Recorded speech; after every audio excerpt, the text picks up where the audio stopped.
Doctor Shafiqur Rahman জামায়াতে ইসলামী যদি কোরআনের বিপক্ষে চলে যায় তাহলে জামায়াতে ইসলামীর বিপক্ষে লড়াই করা আমাদের ঈমানি দায়িত্ব। বিএনপি যদি কোরআনের বিপক্ষে চলে যায় তাহলে বিএনপির বিপক্ষে লড়াই করা আমাদের ঈমানি দায়িত্ব। আমাদের সোজা কথা, স্পষ্ট কথা, জামায়াতে ইসলামের ডাক্তার শফিকুর রহমান রাষ্ট্র পরিচালনা করতে চান, ক্ষমতা চান, রাষ্ট্র পরিচালনা করতে চান, করেন, আমাদের কোনো আপত্তি নাই। কিন্তু আমাদের দাবি একটাই, কোরআন দিয়ে দেশ চালাতে হবে। কথা বলেন ঠিক কিনা? বিএনপির তারেক রহমান, আপনি যদি ক্ষমতায় আসতে চান আমাদের কোনো আপত্তি নাই, আমাদের দাবি শুধু একটাই, কোরআন দিয়ে দেশ চালাতে হবে। কথা বলেন ঠিক কিনা? পীর সাহেব চরমনাই আল্লামা মামুনুল হক ক্ষমতায় আসতে চান, আমাদের কোনো আপত্তি নাই, আমাদের দাবি শুধু একটাই, কোরআন দিয়ে দেশ চালাতে হবে। যদি কোরআন দিয়ে দেশ চালানো না হয়, আগামীর সরকার যারাই হবে, যদি কোরআন দিয়ে দেশ শাসন না করে, প্রয়োজন আমরা আবারও রাজপথে চলে যাব। আমরা এই বাংলার জমিনে আর কোনো মানুষের তৈরি আইন দিয়ে দেশ চালাতে দিব না, দেশ চালাতে দিব না। কারা কারা একমত? আরেকবার আল্লাহকে হাত তুলে দেখা। দাবি শুধু একটাই মানতে হবে, কোরআন দিয়ে দেশ চালাও। দুর্নীতি করবা তো পিছনটা লাল করে ফেলবো আমরা। কথা বলেন ঠিক কিনা? চাঁদাবাজি করবা, খাড়ার উপরে ধরে তোমাকে পিটায় শোয়া দেওয়া হবে। কথা বলেন ঠিক কিনা? কোন দুর্নীতি আমরা সহ্য করব না। আমরা রক্ত দিতে দিতে, জীবন দিতে দিতে আমরা নিজেদের মৃত্যুকে ভয় করি না। কথা বলেন ঠিক কিনা? জামাতে ইসলামী না বিএনপি ছোট দল না বড় দল, ওই হিসেবে আমরা আর পাবলিকরা করব না। ঠিক কিনা বলেন? যেখানে অন্যায় সেখানেই ডাইরেক্ট অ্যাকশন হবে। ঠিক কিনা বলেন? সুতরাং যারা ক্ষমতায় আসবেন সাবধান, ক্ষমতায় যারা আসতে চান সতর্ক। কোরআন দিয়ে যদি দেশ চালাতে পারেন তবে আসেন, কোরআন দিয়ে যদি দেশ না চালান তাহলে পাবলিক আপনাদেরকে ছাড়বে না। ঠিক কিনা বলেন? সুতরাং সামনে আমাদের ইমানদারদের ইমানি দায়িত্ববোধ থেকে ইনসাফ ভিত্তিক একটি রাষ্ট্র গঠনের জন্য, দিন কায়েমের জন্য আমাদের সবাইকে চেষ্টা করতে হবে, গুরুত্বপূর্ণ ভূমিকা পালন করতে হবে। ঠিক কিনা বলে? বারবার একই ভুল করা, সুযোগ কিন্তু আসে না বারবার। ও মুসলমান, গর্ব এবার কোরআনের সরকার। সুযোগ কিন্তু আসে না বারবার। ও মুসলমান, গর্ব এবার কোরআনের সরকার। সুযোগ কিন্তু আসে না বারবার। ও মুসলমান, গর্ব এবার কোরআনের সরকার। কোথায় রইলেন হাজি গাজী, দিন কায়েমে হয়ে যান রাজি। কোথায় রইলেন হাজি গাজী, কোথায় রইলেন হাজি গাজী, দিন কায়েমে হয়ে যান রাজি। একই ভুল, আরে একই ভুল করবেন না বারবার। ও মুসলমান, গর্ব এবার কোরআনের সরকার। সুযোগ কিন্তু আসে না বারবার। ও মুসলমান, গর্ব এবার কোরআনের সরকার। ঠিক কিনা বলেন? কোথায় রইলেন শ্রমিক মজুর, করব মোরা বৈষম্য দূর। কোথায় রইলেন শ্রমিক মজুর, কোথায় রইলেন শ্রমিক মজুর, করব মোরা বৈষম্য দূর। সবাই পাবে, আরে সবাই পাবে, সবাই পাবে ন্যায্য অধিকার। ও মুসলমান, গর্ব এবার কোরআনের সরকার। সুযোগ কিন্তু আসে না বারবার। ও মুসলমান, গর্ব এবার কোরআনের সরকার। গর্ব এবার কোরআনের সরকার। ও মুসলমান, গর্ব এবার কোরআনের সরকার। বলেন ইনশাআল্লাহ। বলেছেন আল্লাহর ভাষায় শুনে নেন। আল্লাহ তাআলা বলেন, আম হাসিবতুম আন তাদখুলুল জান্নাহ,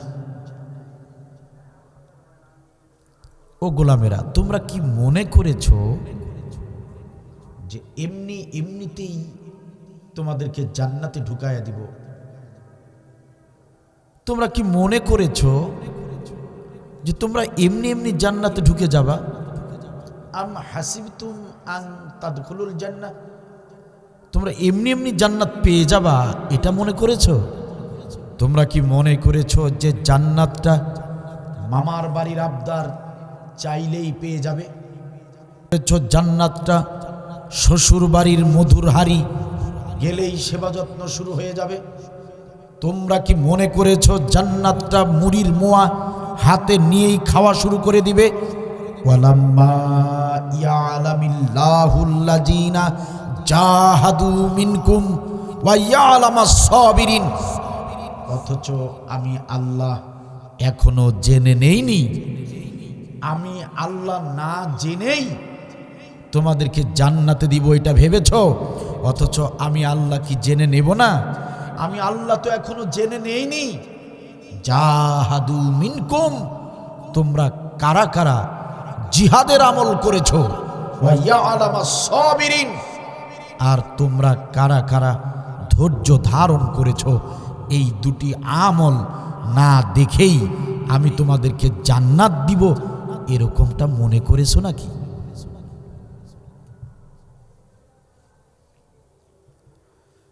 আরো স্পষ্ট ভাষায় কান লাগিয়ে কথাটা শুনুন। পৃথিবীর গোলামেরা তোমরা শোনো, মনে করো না যে এমনিতেই জান্নাতে চলে যেতে পারবা। আমি আল্লাহ রব্বুল আলামিন অবশ্যই দুটি আমল দেখে নেব, দুটি আমল জেনে নিব। একটি হচ্ছে জিহাদের আমল, আরেকটি হচ্ছে ধৈর্যের আমল। এই দুটি আমল না দেখে, এই দুটি আমল না জেনে কাউকেই জান্নাতে প্রবেশ করতে দেয়া হবে না। একটু জবান খুলে দিয়ে বলেন, কথা আমার নাকি আল্লাহ? কথা কি বোঝা যায়? কয়টি আমল দেখে নেবেন আল্লাহ? সম্মানিত ভাইয়ের আমার, কাল হাসরের ময়দানে আল্লাহ রব্বুল আলামিন আব্দুল বারীর আমল নামা, সলিমউদ্দিন কলিমউদ্দিনের আমল নামা তিনি খুঁজে খুঁজে দেখবেন। আপনার আমার আমল নামার ভিতরে নামাজ, রোজা, হজ, যাকাত, দান, সাদাকা, পিতামাতার সেবা, প্রতিবেশীর হক, আত্মীয়তার হক, পিতামাতার খেদমত, মসজিদ মাদ্রাসার খেদমত, বিভিন্ন আমল থাকতে পারে। আল্লাহ রব্বুল আলামিন আমল নামা নিয়ে দুটি আমল খুঁজতে থাকবেন। নামাজ, রোজা, হজ, যাকাত আর অন্যান্য ভালো ভালো আমলগুলোর ভিতরে দুটি আমল আছে কিনা আল্লাহ রব্বুল আলামিন চেক করে দেখবেন। আল্লাহ রব্বুল আলামিন খোঁজ করে দেখবেন। হাজার হাজার আমল থাকতে পারে, আল্লাহ রব্বুল আলামিন তিনি বলছেন আমি অবশ্যই দুটি আমল দেখে নেব। হাজার হাজার আমলের ভিতরে জিহাদের আমল আছে কিনা, ধৈর্যের আমল আছে কিনা, এই দুটি আমল আল্লাহ রাব্বুল আলামিন দেখে নেবেন। যাদের আমল নামার ভিতরে ধৈর্যের আমল নাই, জিহাদের আমল নাই, আল্লাহর কসম করে বলছি তাদের কপালে কখনো জান্নাত নসিব হবে না। কথা বোঝা যায়? আর যাদের আমল নামার ভিতরে আল্লাহ খুঁজে পাবেন দুটি আমল। কয়টি আমল? দুটি আমল। যাদের আমল নামার ভিতরে আল্লাহ খুঁজে পাবেন জিহাদ এবং ধৈর্য, এই দুটি আমল যাদের ভিতরে আছে, যাদের আমল নামায় খুঁজে পাওয়া যাবে, তারা বিনা হিসাবে জান্নাতে যাবেন। চিৎকার দিয়ে বলেন সুবহানাল্লাহ। তাহলে বলেন আজকের আলোচনার বিষয় কয়টি আমল? দুইটি আমল। নির্দেশ কার? আওয়াজ দিয়ে বলেন নির্দেশ কার? তো বলেন এখন এই দুটি আমল আমাদের মানার দরকার আছে না নাই? এই দুটি আমল যদি না করি জান্নাত যাওয়া সম্ভব? কথা কার? আল্লাহর কথায় কোনো ভেজাল আছে? কোনো হেরফের আছে? তাহলে আল্লাহর তো স্পষ্ট কথা, গোলাম আমি দুটি আমল দেখে নেব। এই দুটি আমল না করে পৃথিবী থেকে এসো না, কারণ এই দুটি আমল আমি অবশ্যই জেনে নিব তোমরা করছো কিনা। কথা কার? তাহলে বলেন এই কোরআনের এই আমলগুলো মানার দরকার আছে না নাই? মানতে রাজি আছেন সবাই? না সবাই রাজি আছেন? সম্মানিত ভাইরা আমার, আপনারা যদি ভুটানের জমিনে বেড়াতে যান, ভুটানের চারপাশে দেখতে পাবেন বড় বড় পাহাড়। যদি কখনো চীন দেশে ঘুরতে যান, চীনের অলিতে গলিতে দেখতে পাবেন শুধু ইঞ্জিনিয়ার। আর যদি কখনো ব্রাজিলের জমিনে বেড়াতে যান, ব্রাজিলের অলিতে গলিতে দেখতে পাবেন শুধু ফুটবলার। দুঃখজনক হলেও সত্য, প্রিয় মাতৃভূমি বাংলাদেশের অলিতে গলিতে যান, দেখতে পাবেন শুধু চোর আর বাটপার।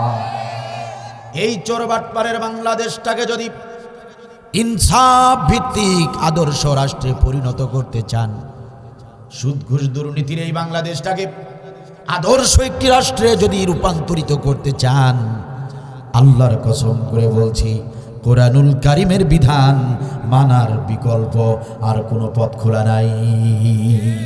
ফাইম্মা ইয়াতিয়ান্নাকুম মিন্নি হুদান ফামান তাবিআ হুদায়া ফালা খাউফুন আলাইহিম ওয়ালা হুম ইয়াহজানুন। আল্লাহ রাব্বুল আলামিন বলেন, গোলামেরা শোনো, আমি আল্লাহর পক্ষ থেকে কোরআনুল কারীম নামের হিদায়াত গ্রন্থ যাবে, আমি আল্লাহর পক্ষ থেকে কোরআনুল কারীম নামের গাইডলাইন যাবে।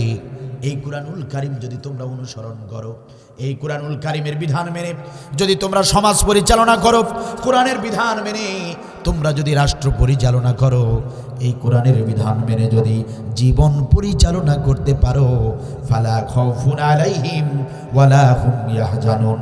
পৃথিবীতে চিন্তার কোনো কারণ নাই, হতাশ হবার কোনো কারণ নাই। ইহকালীন শান্তি আর পরকালীন মুক্তির গ্যারান্টি আমি আল্লাহ রাব্বুল আলামিন গ্যারান্টি দিয়েছেন। কি? ফালা খাউফুন আলাইহিম ওয়ালা হুম ইয়াহজানুন। কোরআন যদি মানো, কোরআনের বিধান যদি অনুসরণ করতে পারো, তাহলে দুনিয়াতে শান্তি পাবে, পরকালে মুক্তি পাবে। কথা কার? সুতরাং কোরআনের আমল মানার দরকার আছে না নাই? যত কষ্টই হোক মানতে রাজি আছেন? প্রিয় ভাইরা, কোরআন যদি না মানেন, কোরআন যদি না মানেন, কোরআনের বিধান যদি না মানেন, বিশ্বাস করেন এই জাতির কপালে এমন আগুন লাগবে। কোরআনের বিধান যদি না বোঝেন, এই জাতির কপালে এমন আগুন লাগবে যে আগুন নেভানোর মতো কোনো ফায়ার সার্ভিসের পয়দা পৃথিবীতে হয় নাই। অনেক ভুল করেছেন, আর ভুল করা যাবে না। কোরআনের বিধান ছাড়া, কোরআনের আইন ছাড়া এ জাতির কখনো মুক্তি হতে পারে না, শান্তি হতে পারে না।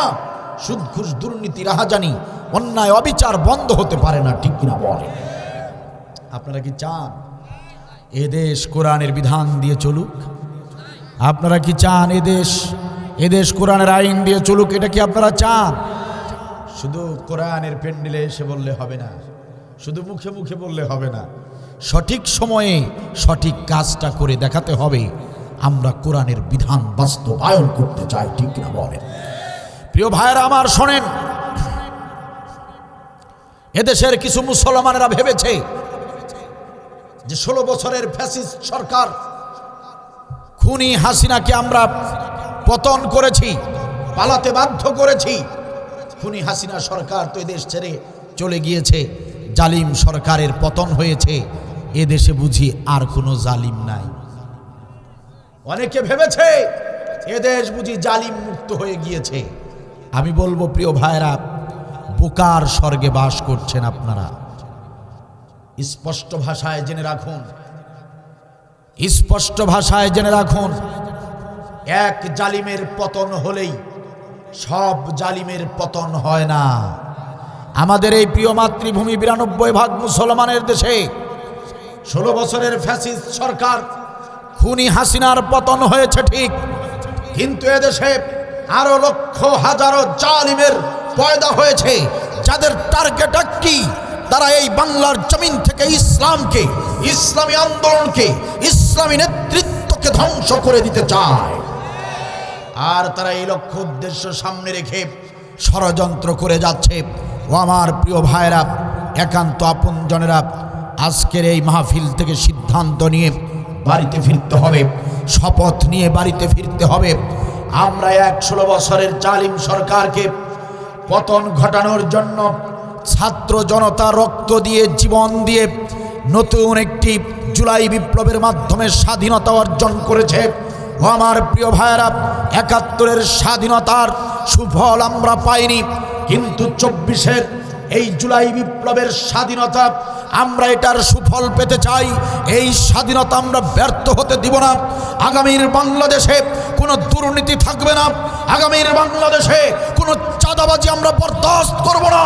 আগামীর বাংলাদেশে কোনো ধরনের অন্যায় অবিচার আমরা সহ্য করব না। কথা বলেন ঠিক কিনা?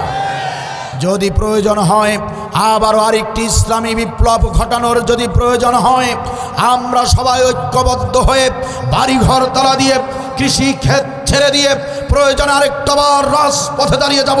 যদি প্রয়োজন হয় আবু সাইদের মতো, মুগ্ধের মতো আবারও রাজপথে বন্দুকের নলের সামনে বুক পেতে দিব, তাজা রক্ত ঝরিয়ে অকাতরে জীবন বিলিয়ে দেব। তবু এই বাংলাদেশটাকে আর কোন জালিমের হাতে আমরা ছেড়ে দিব না। কে কে রাজি আছো? দুহাত তুলে আল্লাহকে দেখাও।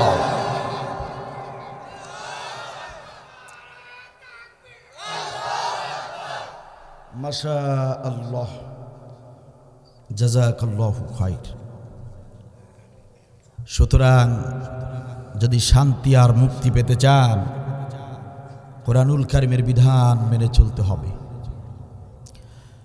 আর সেই কোরআনের নির্দেশ দুটি আমল করতে হবে। কয়টি আমল? সবাইকে বলতে হবে কয়টি আমল? 1 নম্বর জিহাদ, 2 নম্বর আল্লাহ রাব্বুল আলামিন বলেন, ইয়ালামিল্লাহুল্লাযীনা জাহাদু মিনকুম।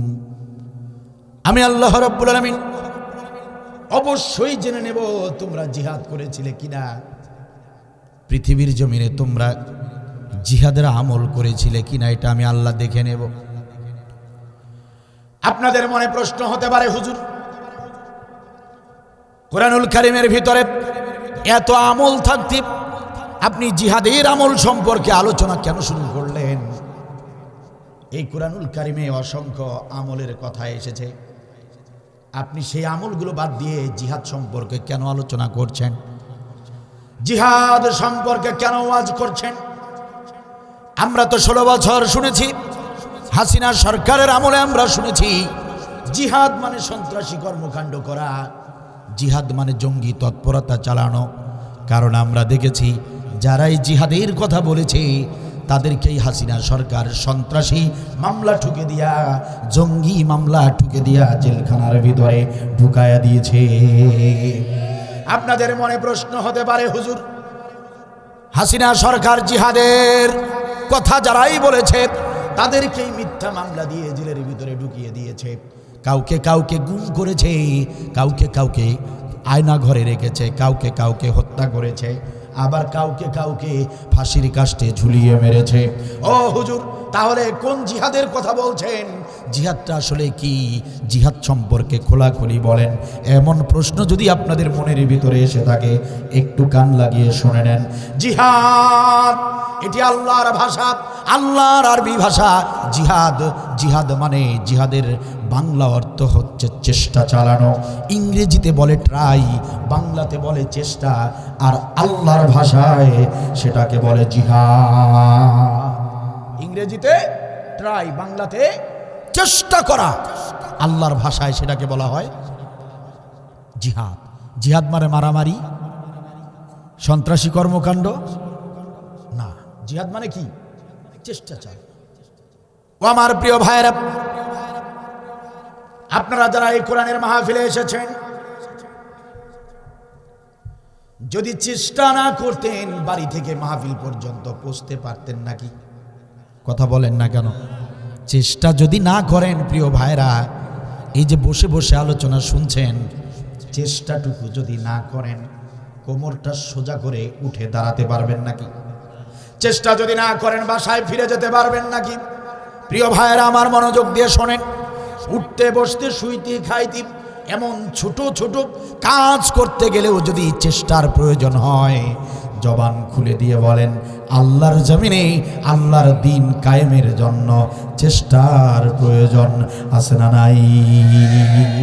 আল্লাহ রাব্বুল আলামিন সেই কথাই কুরআনুল কারীমে বলেছেন, ও গোলামেরা চেষ্টা করো, প্রাণপণ চেষ্টা করো, যথার্থ চেষ্টা করো।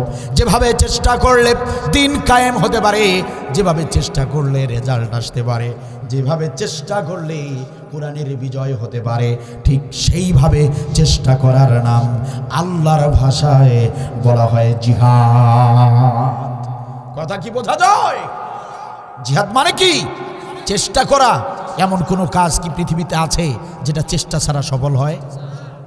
আল্লাহ বলতেছেন, গোলাম ছোটখাটো কাজ করতে গিয়েও যদি চেষ্টার দরকার হয়, তাহলে বলো আমার জমিনে যেখানে কোরআনের আইন চালু নয়, সেই জমিনে কোরআনের আইন চালু করার জন্য চেষ্টার দরকার আছে না নয়? সেটার নাম জিহাদ। সেটার নাম কি? ও আমার প্রিয় ভাইয়েরা, এই কুরআনুল কারীম আমি গবেষণা করতে দেখেছি, এই কুরআনুল কারীমের ভিতরে নামাজের নির্দেশ এসেছে 82 বার। এই কুরআনুল কারীমের ভিতরে রোজার নির্দেশ এসেছে মাত্র 14 বার। এই কুরআনুল কারীমের ভিতরে হজ্জের নির্দেশ এসেছে মাত্র 1 বার। এই কুরআনুল কারীমের ভিতরে যাকাতের নির্দেশ এসেছে প্রায় 34 বার। আমি আবারও বলছি, কান লাগিয়ে শোনেন।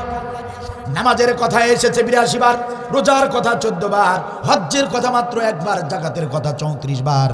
অথচ এই কুরআনুল কারীমের ভিতরে, একই কোরআনের ভিতরে একই ফরজ আমল আল্লাহর পক্ষ থেকে জিহাদের নির্দেশ এসেছে 917 বার। 917 বার। ও সিরাজগঞ্জের মুসলমানেরা, 82 বারের নির্দেশ নামাজ আপনি আদায় করলেন। মুয়াজ্জিন যখন মসজিদে আজান দেয়, হাইয়া আলাস সালাহ, এসো এসো নামাজের দিকে এসো, আপনি ওই মুয়াজ্জিনের কণ্ঠে আহ্বান শোনার সঙ্গে সঙ্গে যত ব্যস্তই থাকেন না কেন, দূরে ছুটে মসজিদে গিয়ে দাঁড়িয়ে যান। ও আমার প্রিয় ভাইরা, এই যে কনকনে শীতের রাত, ফজরের সালাত আদায় করেন, কষ্ট করে পানি, ঠান্ডা পানি দিয়ে ওযু করে মসজিদে গিয়ে নামাজ পড়েন। এই নামাজ, যে নামাজ ফরজ আমলটা আপনারা আদায় করেন, এটা কোরআনে এসেছে মাত্র 82 বার। কয়বার? 82 বারের নামাজ আপনি আদায় করলেন। এই 82 বারের নামাজ আদায় করতে গিয়া, 82 বারের হুকুমটা মানতে গিয়া দৈনিক 5 বার আপনি মসজিদে ঢুকতেছেন, দৈনিক 5 বার আপনি 5 ওয়াক্ত নামাজ আদায় করলেন। ও আমার প্রিয় ভাইরা, 14 বারের নির্দেশ মাহে রমজানে রোজা রাখা। আপনি সারাটা দিন না খেয়ে 14 বারের নির্দেশ, 14 বারের হুকুম, সেই রোজা আপনি পালন করেন, আলহামদুলিল্লাহ ভালো। 1 বারের ফরজ হুকুম হজ ব্রত পালন করতে গিয়া হালাল উপার্জনের কষ্টের টাকা, ঘাম ঝরানো হালাল টাকা 7 লক্ষ 8 লক্ষ টাকা খরচ করে আপনি হজ ব্রত পালন করলেন। ও আমার প্রিয় ভাইরা, 34 বারের নির্দেশ যাকাত যাদের ওয়াজিব হয়েছে, আপনারা যাকাত আদায় করলেন। কিন্তু প্রিয় ভাইরা আমার, 917 বারের নির্দেশ জিহাদ করো গোলাম, জিহাদ করো, জিহাদ করো। কুরআনুল কারীমের আয়াতে আয়াতে জিহাদ, কুরআনুল কারীমের পরতে পরতে জিহাদ, কুরআনুল কারীমের পাতায় পাতায় জিহাদ, কুরআনুল কারীমের পৃষ্ঠায় পৃষ্ঠায় জিহাদ। 917 বারের নির্দেশ, ও গোলাম জিহাদ করো, জিহাদ করো, জিহাদ করো। আপনি 917 বারের এই জিহাদের আমল করলেন না। 82 বারের নামাজ পড়লেন, 14 বারের রোজা করলেন, 1 বারের হজ করলেন, 34 বারের যাকাত আদায় করলেন। অথচ 917 বারের জিহাদ আপনার ভালো লাগলো না, 917 বারের জিহাদের আমল আপনার পছন্দ হলো না, 917 বারের জিহাদের আমল আপনি নিজেও করলেন না। যারা জিহাদের আমল করলো তাদের বিরুদ্ধে ষড়যন্ত্র ষড়যন্ত্র করলেন, যারা জিহাদের আমল করলো তাদের বিরুদ্ধে থানায় ফোন করে দিয়ে তাদেরকে মামলা দিয়ে তাদেরকে জেলের ভিতরে ঢুকায়া দিলেন। আপনি নিজেও জিহাদের আমল করলেন না, আপনি যারা জিহাদের আমল করে তাদেরকেও আপনি ভালো থাকতে দিলেন না। আল্লাহর কসম করে বলছি প্রিয় ভাইরা আমার, নামাজ রোজা হজ যাকাত হাজার হাজার আমল থাকলেও এই জিহাদের আমল না করার কারণে, বিরোধিতা করবার কারণে কাল হাসরের ময়দানে নাজাতের কোনো পথ খুঁজে পাবেন না, জাহান্নাম ছাড়া কোনো উপায় থাকবে না। ঠিক কিনা বলেন? এটা বোঝার জন্য তো অঙ্কের হিসাব দরকার নাই। 917 বারের হুকুম, আরে মিয়া 917 বার কি, একবারেরও যদি হুকুম হতো করা লাগতো না? উপায় আছে কি? আল্লাহর একটা ফরজ, একবারের ফরজ হুকুম না মানার কোনো উপায় আছে? সেখানে কয়বারের হুকুম? 917 বার। কি ভাবছেন? কি ভাবছেন? 5 ওয়াক্ত নামাজ পড়ে পড়ে কপালে কালো দাগ ফেলছেন আর মনে মনে ভাবতেছেন জান্নাত আপনি পেয়েই গেছেন। হজ আদায় করেছেন, একবারের জায়গায় 2 বার হজ করেছেন। হাজী সাহেব, জিহাদের আমলের বিরোধিতা করে আপনি 100 বার হজ করলেও ওই হজ আপনাকে জান্নাত পর্যন্ত পৌঁছাতে পারবে না। সব আমল করতেই হবে, নামাজ রোজা হজ যাকাত অবশ্যই গুরুত্বপূর্ণ আমল, এগুলো করতেই হবে, কিন্তু জিহাদের আমল বাদ দিলে চলবে কি? আল্লাহ রাব্বুল আলামিন সূরা মুহাম্মাদের 1 নম্বর আয়াতে কি বলেছেন শোনেন, ওয়াসাদ্দু আন সাবিলিল্লাহি আদাল্লা আমালাহুম।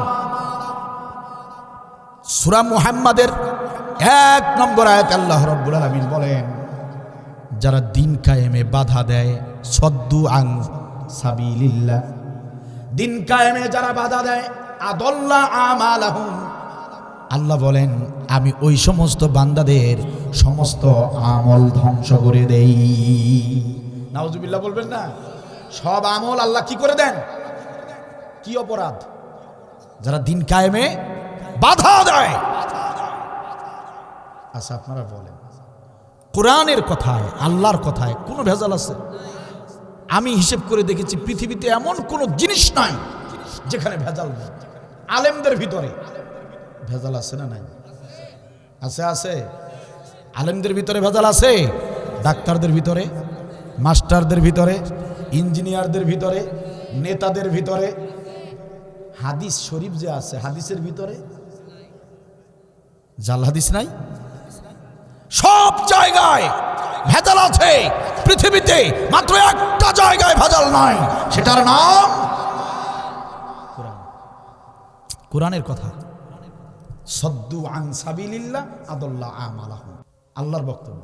দিন কায়েমের বাধা দিবা, সব আমল ধ্বংস। তাহলে যে নামাজ পড়লেন 40 বছর, 50 বছর থেকে নামাজ পড়তেছেন, কষ্ট করে 2 বার হজ করেছেন, কত যে দান সদাকা করেছেন, মসজিদের সভাপতি 5 বছর ছিলেন, একটা মাদ্রাসার সেক্রেটারি 10 বছর, প্রতিবেশীর হক আদায় করেছেন, আত্মীয়তার হক আদায় করেছেন, ওয়ারিশ বোনের সম্পত্তি সব ঠিকঠাক বুঝিয়ে দিয়েছেন, সব ভালো ভালো আমল করেছেন, কিন্তু একটা জায়গায় গিয়া জিহাদের পক্ষে না থেকে বিপক্ষে থেকেছেন। কথা বুঝতেছেন আপনারা?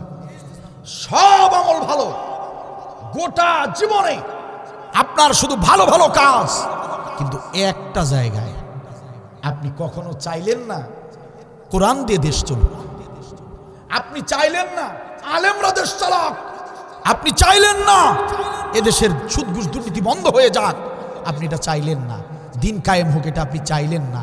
আল্লাহ বলতেছেন, গোলাম যা করছো জীবনে সব আমি বরবাদ করে দেব। একটু জবান খুলে দিয়ে বলেন, কথা কি আমার নাকি আল্লাহ? মা বোন যারা এসেছেন কান খুলে শোনেন, আমার মা বোনেরা আপনারা যারা এসেছেন মনোযোগ দিয়ে শোনেন। আজকের এই কথাগুলো শুধু পুরুষদের জন্য নয়, আপনাদেরকেও গুরুত্বের সঙ্গে এই জিহাদের আমল করতে হবে। কারণ নবী সাল্লাল্লাহু আলাইহি ওয়াসাল্লাম জিহাদের ময়দানে নবী সাল্লাল্লাহু আলাইহি ওয়াসাল্লাম তার স্ত্রীদেরকেও নিয়ে যেতেন। সুবহানাল্লাহ বলবেন না? আমার মা বোনেরা যদি দিন কায়েমের কর্মী হয়ে যায়, সৈনিক হয়ে যায়, তাহলে আমাদের প্রত্যেকটা ঘর ইসলামের এক একটা দুর্গে পরিণত হবে, ঠিক কিনা বলেন? আমার মায়েরা যদি দিন কায়েমের সৈনিক হয়ে যায়, আমার মা বোনেরা যদি এই জিহাদের আমলটা বোঝে, তাহলে ওই মা বোনদের গর্ভে জুবায়ের, তালহা, হযরত আলীর মতো সৈনিক জন্মগ্রহণ করবে। কথা বলে ঠিক কিনা? কমিটিরা বলে যে হুজুর মহিলাদের ওয়াজ করবেন। আরে মিয়া, এটা তো মহিলাদের সবচেয়ে বড় আমল। কথা বলেন না কেন? আপনারও দিন কায়েমের বেলায় যে শক্তি, যে ভূমিকা আছে, আমাদের মা বোনদেরও একই শক্তি, একই ভূমিকা। আপনিও যেভাবে সমর্থন দিবেন দিন কায়েমের পক্ষে, আমাদের মা বোনরাও ওইভাবেই সমর্থন দিবে দিন কায়েমের পক্ষে। কথা কি বোঝা যায়? সম্মানিত ভাইয়েরা আমার, সুতরাং জিহাদের আমল করতে হবে। নির্দেশ কার? দেখেন জিহাদের আমলটা কত গুরুত্বপূর্ণ আমল। আল্লামা ইমাম মওদুদী রহমাতুল্লাহি আলাইহি তিনি একটি তাফসীর গ্রন্থ লিখেছেন, তাফসীরে তাফহিমুল কুরআন। যে তাফসীর গ্রন্থটি এই বিশ্বের জমিনে 152টি ভাষায় অনুবাদ করা হয়েছে। সুবহানাল্লাহ বলে। আল্লামা ইমাম মওদুদী রহমাতুল্লাহি আলাইহি তিনি এই জিহাদের ব্যাখ্যা করতে গিয়ে বলেন, যদি কোনো ব্যক্তির একটি হাত কেটে ফেলা হয়, ওই ব্যক্তিকে বাঁচানো যায়।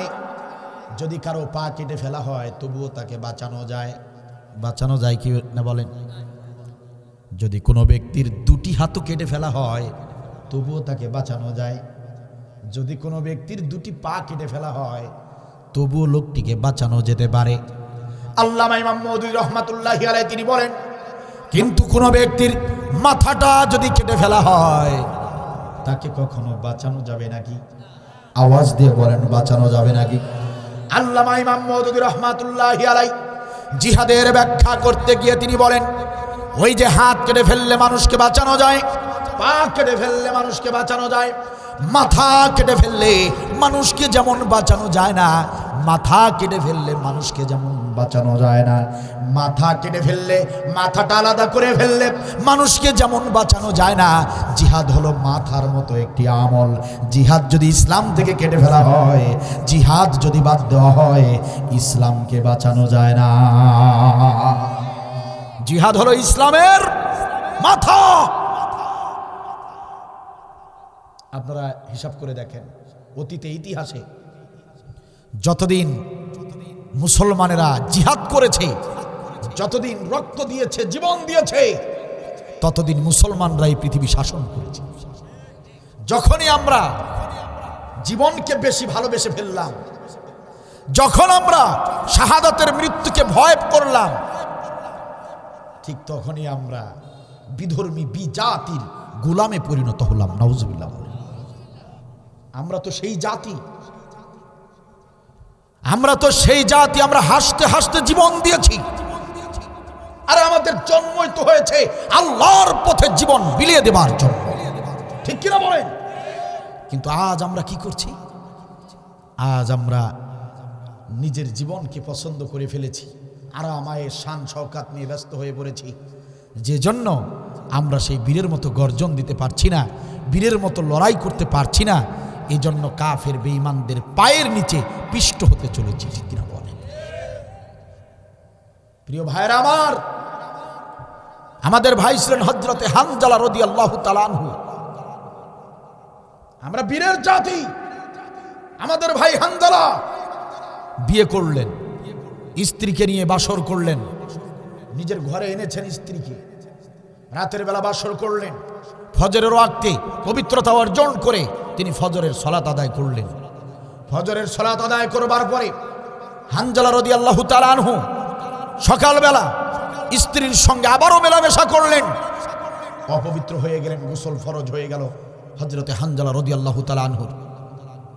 কে যেন চিৎকার করে বলতেছিল, মুহাম্মদ সাল্লাল্লাহু আলাইহি ওয়াসাল্লামকে উহুদের ময়দানে কতল করা হয়েছে। কে যেন চিৎকার করে বলছিল, কাফের বেঈমানরা মুহাম্মদ সাল্লাল্লাহু আলাইহি ওয়াসাল্লামকে শহীদ করে দিয়েছে। এই কথা হযরতে হানজালা যখন শুনতে পেলেন, তিনি স্ত্রীকে ডাক দিয়ে বললেন, প্রাণের বিবি আমার, তরবারি হাতে তুলে দাও, আমার নবীকে কাফেররা উহুদের ময়দানে হত্যা করবে, আর আমি হানজালা তোমার সঙ্গে বাসর করব, তোমার সঙ্গে আমি রোমান্স করব, এটা হতে পারে না। বরং তরবারি হাতে তুলে দাও, আমি উহুদের ময়দানে যেতে চাই, ওই কাফের বেঈমানদের সঙ্গে লড়াই করতে চাই। যদি জীবিত থাকি তাহলে ফিরে আসব, আর যদি শহীদ হয়ে যাই তাহলে দেখা হবে জান্নাতের দরজায়। হযরতে হানজালা রাদিয়াল্লাহু তাআলা আনহু, তিনি গোসল করার মতো সময় 10টা মিনিট সময় লাগবে, সেই সময় তিনি বরদাস্ত করলেন না। তিনি অপবিত্র অবস্থায় দৌড়ে ছুটে গেলেন উহুদের ময়দানে, কাফের বেঈমানদের ভিতরে ঢুকে পড়লেন, কাফেরদেরকে এক এক করে কতল করে জাহান্নামে পাঠিয়ে দিয়ে হযরতে হানজালা নিজেও শাহাদাত বরণ করলেন। চিৎকার দিবেন আল্লাহু আকবার। হযরতে হানজালা রাদিয়াল্লাহু তাআলা আনহু, তিনি অপবিত্র অবস্থায় শহীদ হয়েছেন।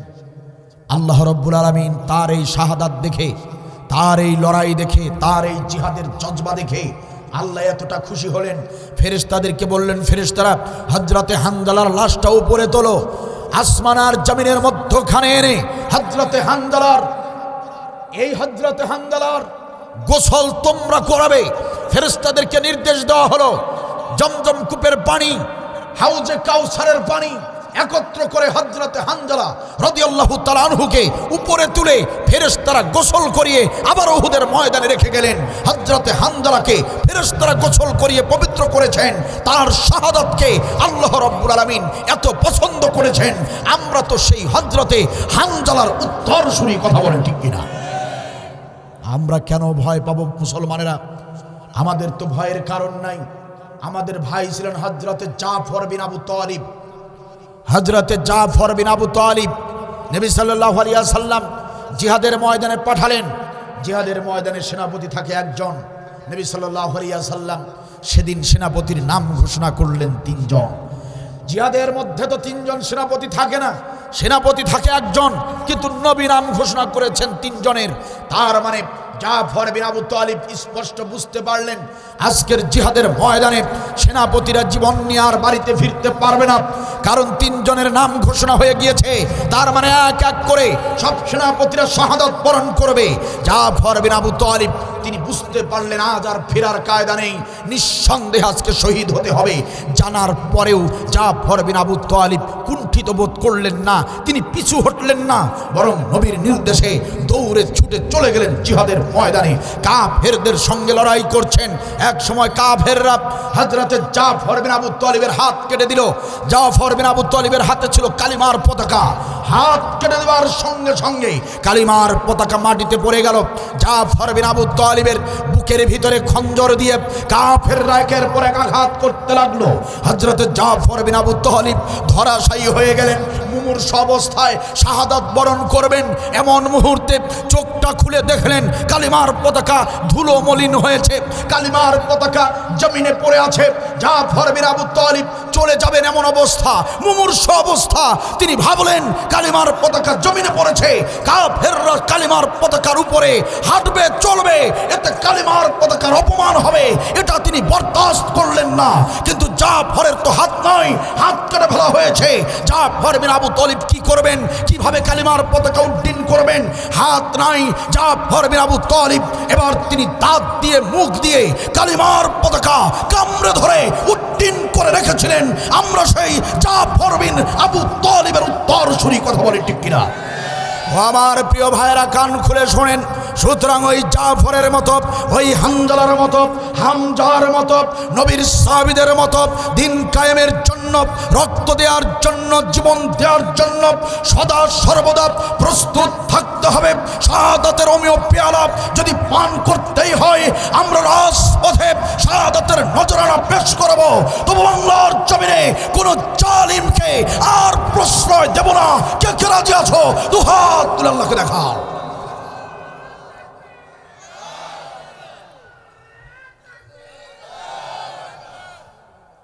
মাশাআল্লাহ, জাযাকাল্লাহু খাইর।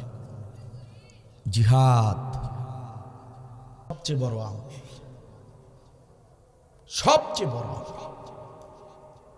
জিহাদের চেয়ে বড় আমল এই কুরআনুল কারীমের ভিতরে নাই। এত বড় আমল। নবী সাল্লাল্লাহু আলাইহি ওয়াসাল্লাম বললেন, সাহাবীরা শোনো, উটের দুধ দহন করতে যতটুকু সময় লাগে, উটের দুধ দহন করতে যতটুকু সময় লাগে, এতটুকু সময় যদি কোনো ব্যক্তি দিন কায়েমের পথে ব্যয় করে।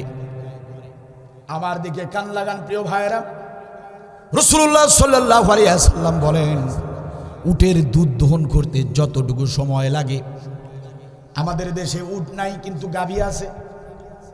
আমার প্রিয় ভাইরা, গাভীর দুধ দহন করতে কতটুকু সময় লাগে? সর্বোচ্চ 20 মিনিট 30 মিনিট লাগে, ঠিক কিনা বলেন? নবী সাল্লাল্লাহু আলাইহি ওয়াসাল্লাম বলেন, সাহাবীরা শোনো, এই সামান্য সময় উটের দুধ দহন করতে যতটুকু সময় লাগে, এই 15-20 মিনিটের মতো এই সাধারণ অল্প সময়, এতটুকু সময় কোনো ব্যক্তি যদি দিন কায়েমের পথে, দিন প্রতিষ্ঠার জন্য এতটুকু সময় যদি ব্যয় করে, আমি বিশ্ব নবী ঘোষণা করলাম ওই ব্যক্তির জন্য জান্নাত ওয়াজিব হয়ে যায়। সুবহানাল্লাহ বলবেন না? কি কথা, কি সুন্দর কথা। দুধ দহন করতে যতটুকু সময় লাগে, এতটুকু সময় যদি কেউ দিন কায়েমের জন্য ব্যয় করে, এতটুকু সময় তার জন্যও জান্নাত ওয়াজিব হয়ে যায়। কোথায় পাবেন এমন আমল?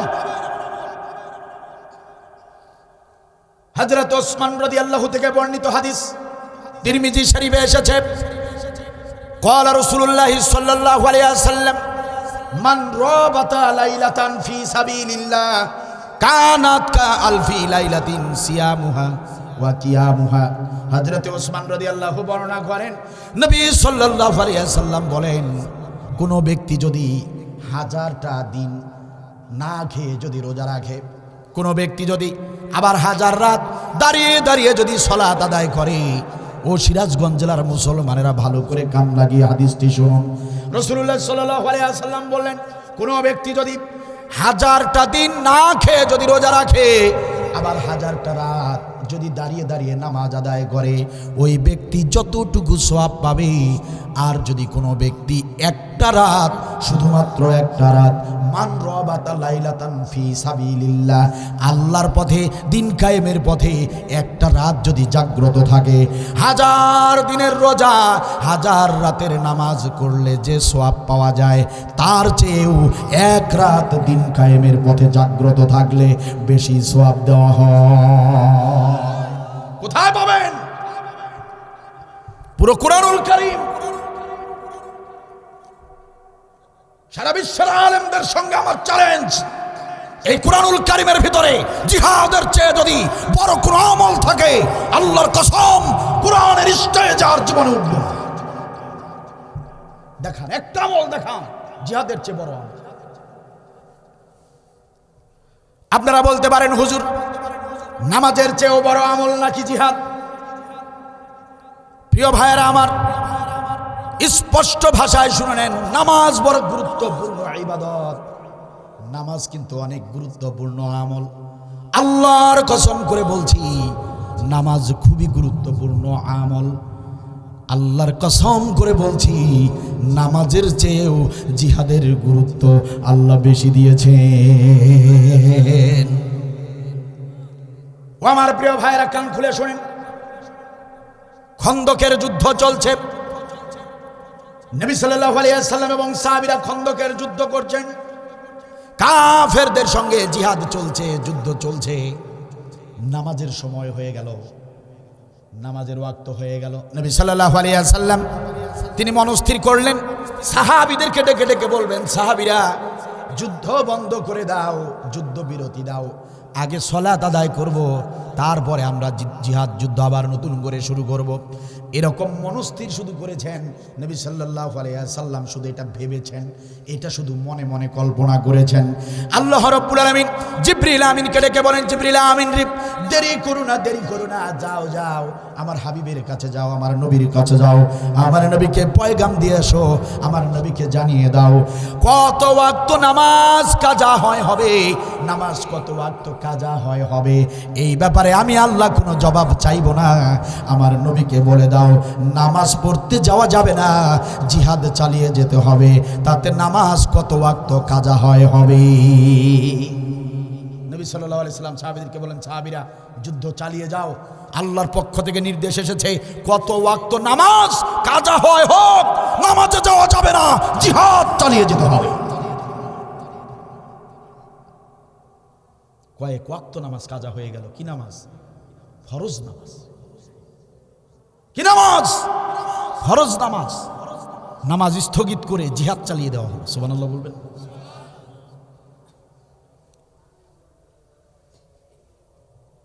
প্রিয় ভাইয়েরা আমার কান লাগিয়ে শোনেন, মুসলমানদের প্রথম যুদ্ধ বদরের যুদ্ধ সংগঠিত হয়েছে রমজানে। মাহে রমজানের 17 তারিখ বদরের যুদ্ধ সংগঠিত হয়েছে। ঠিক দুপুরবেলা মুসলমান সাহাবীরা কাফেরদের সঙ্গে লড়াই করছে। 17 রমজানের ঘটনা। আমার প্রিয় ভাইয়েরা, বদরের যুদ্ধের দিনের ঘটনা। নবী এবং নবীর সাহাবীরা জিহাদের ময়দানে অবতীর্ণ হয়েছেন, কাফেরদের সঙ্গে যুদ্ধ চালিয়ে যাচ্ছেন।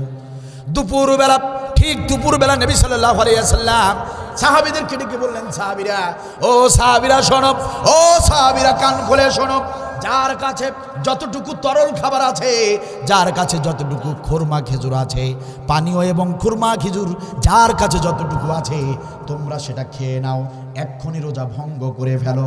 যার কাছে যা আছে তাই খেয়ে নাও, রোজা ভেঙ্গে ফেলো। ঠিক দুপুরবেলা নবী সাল্লাল্লাহু আলাইহি ওয়াসাল্লাম সাহাবীদেরকে বলতে শুরু করলেন, যার কাছে যা আছে খেয়ে নাও, তরল খাবার এবং ভালো খাবার, শক্ত খাবার যার কাছে যা আছে খেয়ে নাও, খেয়ে দে শরীরে শক্তি নিয়ে কাফেরদের সঙ্গে যুদ্ধ চালিয়ে যাও। সাহাবীরা বললেন, ইয়া রাসূলুল্লাহ, ইয়া হাবিবাল্লাহ, এই তো আপনি কিছুদিন আগে জুমার খুতবায় বললেন মাহে রমজানের রোজা বড় গুরুত্বপূর্ণ আমল। মাহে রমজানের রোজা কোনো বিনা কারণে ছাড়া যাবে না। মাহে রমজান মাসে রোজা রাখাটা আল্লাহর কাছে সবচেয়ে বড় আমল। ওগো নবীজি, আপনি আমাদেরকে রোজা ভেঙে ফেলতে বলছেন, মাথার উপরে সূর্য, এই দুপুরবেলা আপনি কেন রোজা ভাঙতে বলেন? রোজা ভাঙলে তো অনেক বড় গুনাহ হয়ে যাবে। নবী সাল্লাল্লাহু আলাইহি ওয়াসাল্লাম বললেন, সাহাবীরা, ও আমার সাহাবীরা শোনো, একটু আগে জিবরিল আমিন এসেছিলেন, আমাকে বলে গেলেন, ইন্নাহু ইয়াউমু কিতাল ফা আফতারু, ইন্নাহু ইয়াউমু কিতাল ফা আফতারু। আল্লাহ রাব্বুল আলামিনের নির্দেশ, ইন্নাহু ইয়াউমু কিতাল, আজ যেহেতু লড়াইয়ের দিন, আজ যেহেতু যুদ্ধের দিন, ফা আফতারু, সুতরাং তোমরা রোজা ভঙ্গ করে ফেলো। আল্লাহর পক্ষ থেকে নির্দেশ এসেছে, রোজা ভেঙে শরীরের শক্তি সাহস নিয়ে কাফেরদের সঙ্গে জিহাদ করো। রোজা ভেঙে ফেলা হলো। কথা বুঝতেছেন আপনারা? বদরের যুদ্ধে 17 রমজান ফরজ রোজা ভেঙে নবী এবং নবীর সাহাবীরা যুদ্ধ করলেন। সুবহানাল্লাহ বলবেন না? তাহলে বলেন, নামাজ রোজার চেয়ে জিহাদের গুরুত্ব আল্লাহ কম দিলেন না বেশি দিলেন? নামাজ তো পড়তেই হবে। নামাজ জান্নাতের গ্যারান্টি দিয়েছে যেমন, আবার ওই কোরআনের ভিতরেই নামাজিদেরকে আল্লাহ জাহান্নামে পাঠাবেন এটাও বলেছেন। ফাওয়াইলুল লিল, কথা বলেন না কেন? ফাওয়াইলুল লিল মুসাল্লিন, আল্লাহ বলেছেন কিছু নামাজি তারা জাহান্নামে যাবে, নাউজুবিল্লাহ বলেন। কিন্তু যারা দিন কায়েমের চেষ্টা করে, যারা জিহাদ করে, তারা কখনোই জাহান্নামে যাবে না। সুবহানাল্লাহ বলবেন না? আল্লাহ বলেছেন আমি তাদের জন্য জাহান্নাম হারাম করে দিয়েছি। কথা বলে না? জাহান্নাম হারাম করে দিয়েছি। কার জন্য? যারা দিন কায়েমের জন্য জিহাদ করবে। তো আমার মুখের কথা হবে নাকি? আল্লাহর ভাষায় শুনতে হবে তো। আল্লাহ রাব্বুল আলামিন বলেন, ইয়া আইয়ুহাল্লাযীনা আমানু হাল আদুল্লুকুম আলা তিজারাতিন তুজিকুম মিন আযাবিন আলীম। ও আমার ইমানদার গোলামেরা শোনো, আমি আল্লাহ রাব্বুল আলামিন এমন একটা ব্যবসার কথা কি বলে দেব না? তার মানে এমন একটা আমলের কথা আমি আল্লাহ তোমাদেরকে বলে কি দেব না, যে আমলটি করলে তুজিকুম মিন আযাবিন আলিম, যে আমলটি করলে জাহান্নাম তোমাদের জন্য হারাম হয়ে যাবে, জাহান্নামের শাস্তি থেকে তোমরা রেহাই পেয়ে যাবে, এমন একটা আমলের কথা আমি আল্লাহ কি বলবো না? আমরা বললাম রব্বুল আলামিন বলুন কোন সেই আমল, কোন সেই আমল যে আমল করলে জাহান্নামের আগুন থেকে মুক্তি পাওয়া যাবে, জাহান্নামের আগুন হারাম হয়ে যাবে, কোন সেই আমল? আল্লাহ রাব্বুল আলামিন বলেন তুমিনুনা বিল্লাহি ওয়া রাসূলিহি ওয়া তুজাহিদুনা ফি সাবিলিল্লাহ। চিৎকার দেবেন আল্লাহু আকবার। আল্লাহ রাব্বুল আলামিন বলেন গোলামেরা ঈমান আনো আল্লাহর প্রতি, ঈমান আনো রাসূলের প্রতি, ওয়া তুজাহিদুনা ফি সাবিলিল্লাহ। ঈমান আনার পর যে আমলটি তোমাদেরকে করতে হবে, জাহান্নাম থেকে বাঁচার জন্য যে ব্যবসাটা করতে হবে, সেই ব্যবসার নাম, সেই আমলের নাম হলো দিন কায়েমের পথে যুদ্ধ করতে হবে, লড়াই করতে হবে। চিৎকার দিয়ে বলেন সুবহানাল্লাহ। জিহাদ করতে হবে। কথা কার? আরেক আয়াত আল্লাহ কি বলছেন? বলছেন আল্লাযিনা আমানু ইউকাতিলুনা ফি সাবিলিল্লাহ। যারা প্রকৃত মুমিন, যারা প্রকৃত মুমিন, ইউকাতিলুনা ফি সাবিলিল্লাহ, তাদের পরিচয় হলো তারা দিন কায়েমের পথে লড়াই করবে। কথা কার? কথা কি বুঝতেছেন? তাহলে প্রকৃত মুমিন চিনবেন কেমনে? কেমনে চিনবেন? যে ব্যক্তি দিন কায়েমের পথে লড়াই করে ওই প্রকৃত মুমিন। দিন কায়েমের পথে লড়াই তার মানে জিহাদের আমল। এই আমল ছাড়া অন্য কোনো আমল নাই যে আমল দিয়ে আপনি কাউকে পরীক্ষা করতে পারবেন সে সাচ্চা ইমানদার নাকি মুনাফিকের সর্দার। এটা বোঝার মতো একটাই আমল, সেটা হলো জিহাদ। আমি বুঝাইতে পারিনি মনে হয়। আপনি যদি বলেন যে যারা নামাজ পড়ে তারা মুমিন আর যারা নামাজ পড়ে না তারা মুনাফিক, এটা যদি আপনি বলেন প্রিয় ভাইরা আপনার কথা ভুল। যারা নামাজ পড়ে তারা মুমিন এটা বলা যাবে না। কেন? যে নামাজ যারা পড়ে তাদের ভিতরেও মুনাফিক আছে। কথা কি আপনারা বুঝতেছেন? আপনারা যদি মনে করেন যে যারা রোজা রাখে তারা মুমিন, তাহলে ভুল কথা। যারা মুনাফিক, যারা ইসলামের শত্রু, তারাও রোজা রাখে। আপনি যদি মনে করেন যে যারা হজ করে তারাই মুমিন, তাহলে ভুল হবে। কারণ যারা হজ করে অধিকাংশরাই দিন কায়েমের বিরোধী। কথা কি আপনারা বুঝতেছেন? তো আল্লাহ তো বলছেন যারা দিন কায়েমের পথে লড়াই করে তারাই মুমিন। আল্লাযিনা আমানু ইউকাতিলুনা ফি সাবিলিল্লাহ, এটা কার কথা?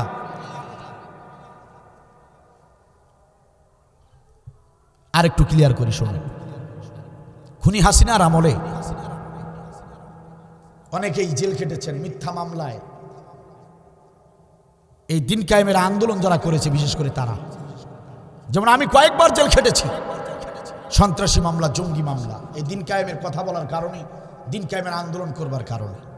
তো আমি দেখেছি যে মসজিদে দাঁড়িয়ে আমরা জামাতে নামাজ আদায় করতাম, আমরা যারা নির্যাতনের শিকার, আমরা যারা মাজলুম, আমরাও যে কাতারে দাঁড়িয়ে নামাজ আদায় করি, নামাজে দাঁড়িয়ে আমরা দেখি যে আমাদের ডানে বামে যারা আমাদেরকে নির্যাতন করছে তারাও আমাদের ডানে বামে দাঁড়িয়ে নামাজ আদায় করে। কথা কি বুঝতে পারছেন আপনারা?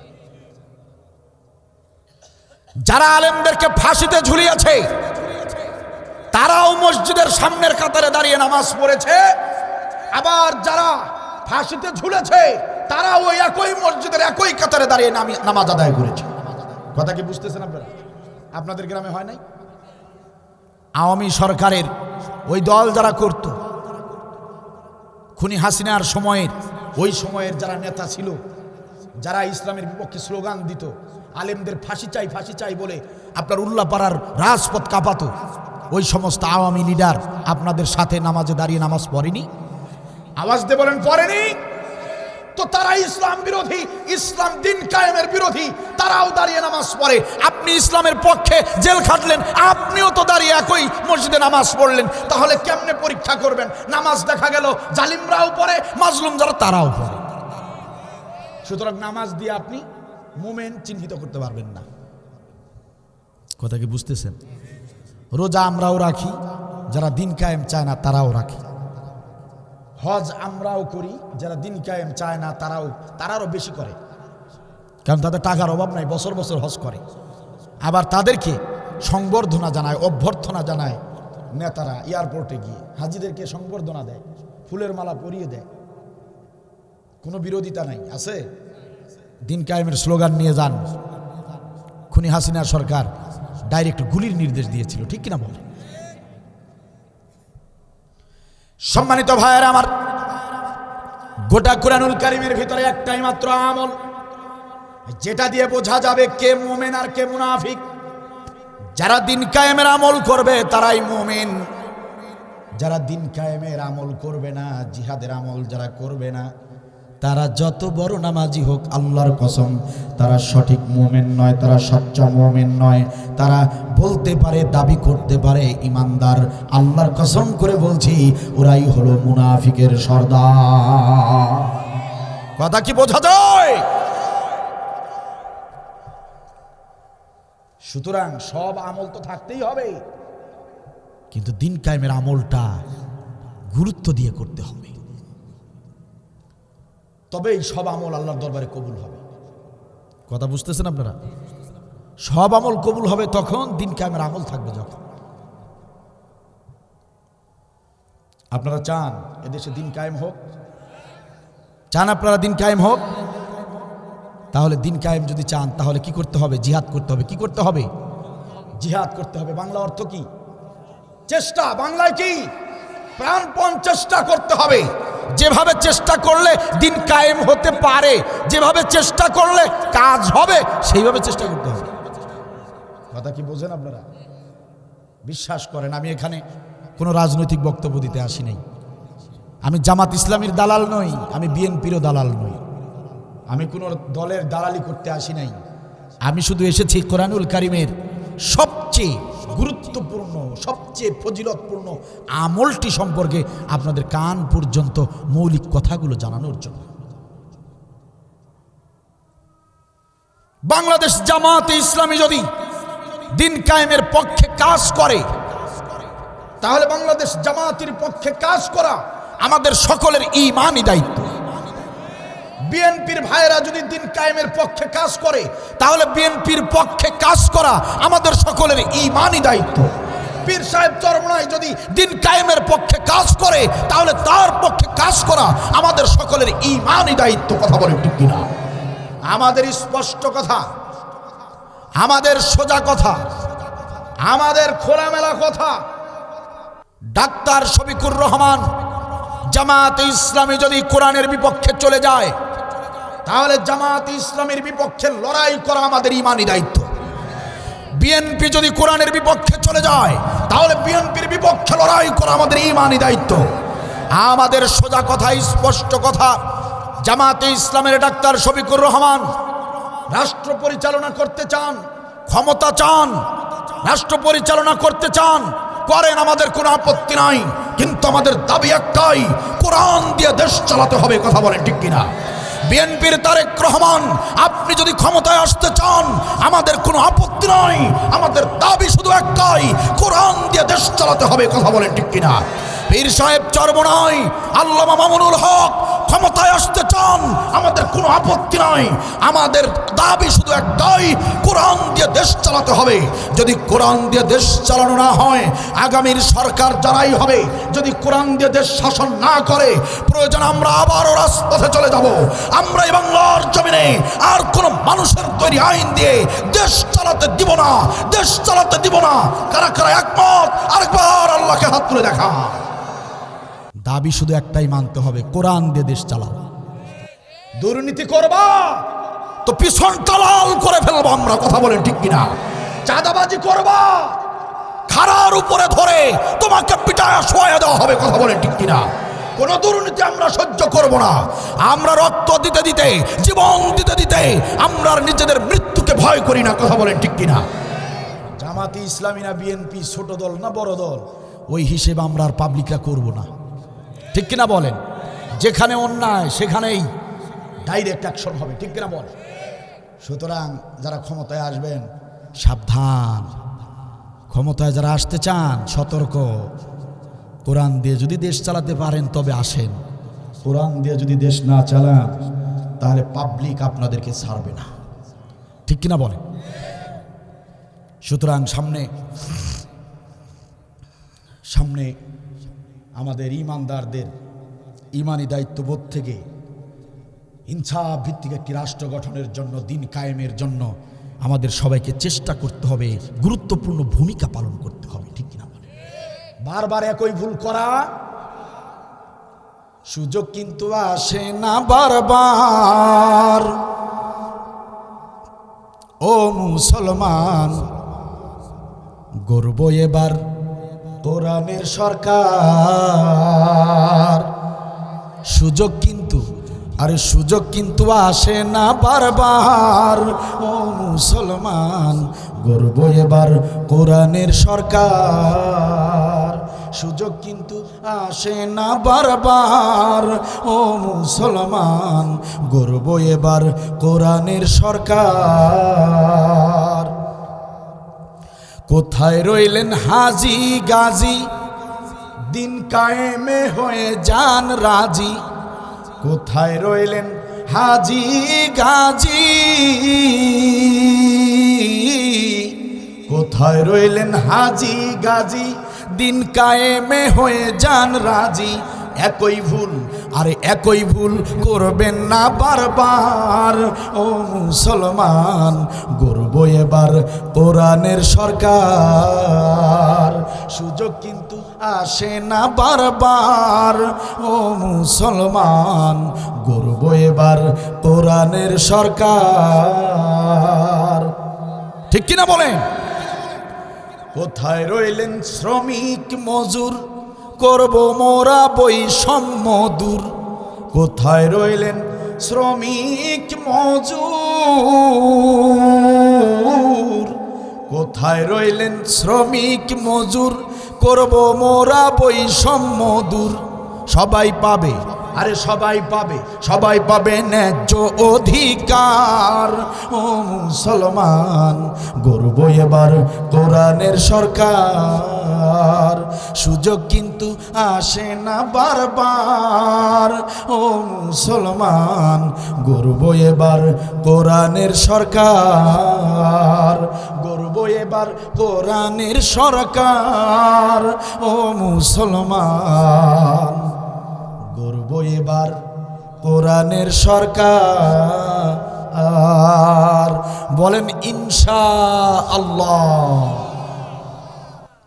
আপনারা রাগ করলেন মনে হয়, কষ্ট হচ্ছে আপনাদের। সম্মানিত ভাইয়েরা আমার, রাত অনেক গভীর হয়ে যাচ্ছে, বেশি সময় ধরে কষ্ট দেব না, ধৈর্যচ্যুত ঘটাবো না।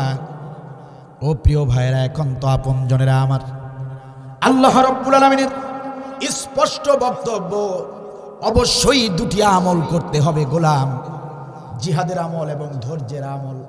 এই দুটি আমল অবশ্যই আমি আল্লাহ দেখে নেব, জেনে নেব। যাদের ভিতরে এই দুটি আমল পাওয়া যাবে তারা বিনা হিসাবে জান্নাতে চলে যাবে। যাদের আমল নামার ভিতরে এই দুটি আমল খুঁজে পাওয়া যাবে না, কোশ্চিনকালেও তারা জান্নাতে যেতে পারবে না। সুতরাং জিহাদের আমল করতেই হবে। ও আমার প্রিয় ভাইয়েরা, সিরাজগঞ্জ জেলার মুসলমানেরা, আপনারা প্রশ্ন করতে পারেন, হুজুর যদি জিহাদের আমল না করি কি হবে? আমি আগেই বলেছি, সমস্ত আমল বরবাদ হয়ে যাবে। ক্বালা রাসূলুল্লাহি সাল্লাল্লাহু আলাইহি ওয়াসাল্লাম, মান মাতা ওয়া লাম ইয়াগজু ওয়া লাম ইউহাদ্দিস বিহি নাফসাহু আতালা শুউবাতিম মিনান নিফাক। নবী সাল্লাল্লাহু আলাইহি ওয়াসাল্লাম বলেন, ওরে আবু হুরায়রা শোনো, ওরে আবু হুরায়রা কান খুলে শোনো, কোন মুসলমান যদি মরে যায় অথচ তার জীবদ্দশায় কোনো দিন কায়েমের পক্ষে আন্দোলন করে নাই, দিন কায়েমের চেষ্টা তো করে নাই, অন্তরের ভিতরেও দিন কায়েমের ইচ্ছা ছিল না, এমন অবস্থায় যদি কোনো মুসলমান মরে যায়, ওই মুসলমানের মৃত্যুটা হবে মিনান নিফাক, মুনাফিকের মৃত্যু। কিসের মৃত্যু হবে? হযরত আবু হুরায়রা বললেন, ইয়া রাসূলুল্লাহ, তিনি যদি 5 ওয়াক্ত নামাজি হয়ে থাকেন তিনি যদি হাজি হয়ে থাকেন তবুও তার মৃত্যুটা মুনাফিকের মৃত্যু হবে নাকি? নবী সাল্লাল্লাহু আলাইহি সাল্লাম বলেন, আবু হুরায়রা রে, যদিও সে 5 ওয়াক্ত নামাজি, যদিও সে 100 বারের হাজি, কিন্তু দিন কায়েমের পক্ষে চেষ্টা না করার কারণে ওই ব্যক্তি হবে জাহান্নামী। ও আমার প্রিয় ভাইরা, সুতরাং একান্ত আপনজনের আমার এই জিহাদের আমল করতেই হবে। বাঁচতে যদি চান, ইহকালে যদি শান্তি পেতে চান, ইহকালে যদি আদর্শ রাষ্ট্র চান, ইহকালে যদি সুদ ঘুষ দুর্নীতি বন্ধ করতে চান, ইহকালে যদি নিরাপত্তার সঙ্গে নিরাপদে জীবনযাপন করতে চান, জিহাদের আমল করতে হবে। পরকালে যদি জান্নাত যেতে চান, জাহান্নাম থেকে যদি বাঁচতে চান, তবে জিহাদের আমল করতেই হবে। জিহাদের আমল করা ছাড়া বাঁচার কোনো আর পথ নাই প্রিয় ভাইয়েরা আমার। সুতরাং এই জিহাদের আমল আমরা করবই। 917 বারের হুকুম, এই হুকুম আমরা পালন করবই। তাতে যদি বিশ্বের জমিনের কুলাঙ্গার না ফরমান ইসলাম বিরোধীরা আমাদেরকে যদি রাজাকার বলে গালি দেয়, আমাদের কোনো আফসোস নাই। জিহাদের আমল করবার কারণে আমাদেরকে যদি সন্ত্রাসী বলে ডাকে, তাতে আমাদের কোনো আফসোস নাই, হতাশ হবার কোনো কারণ নাই।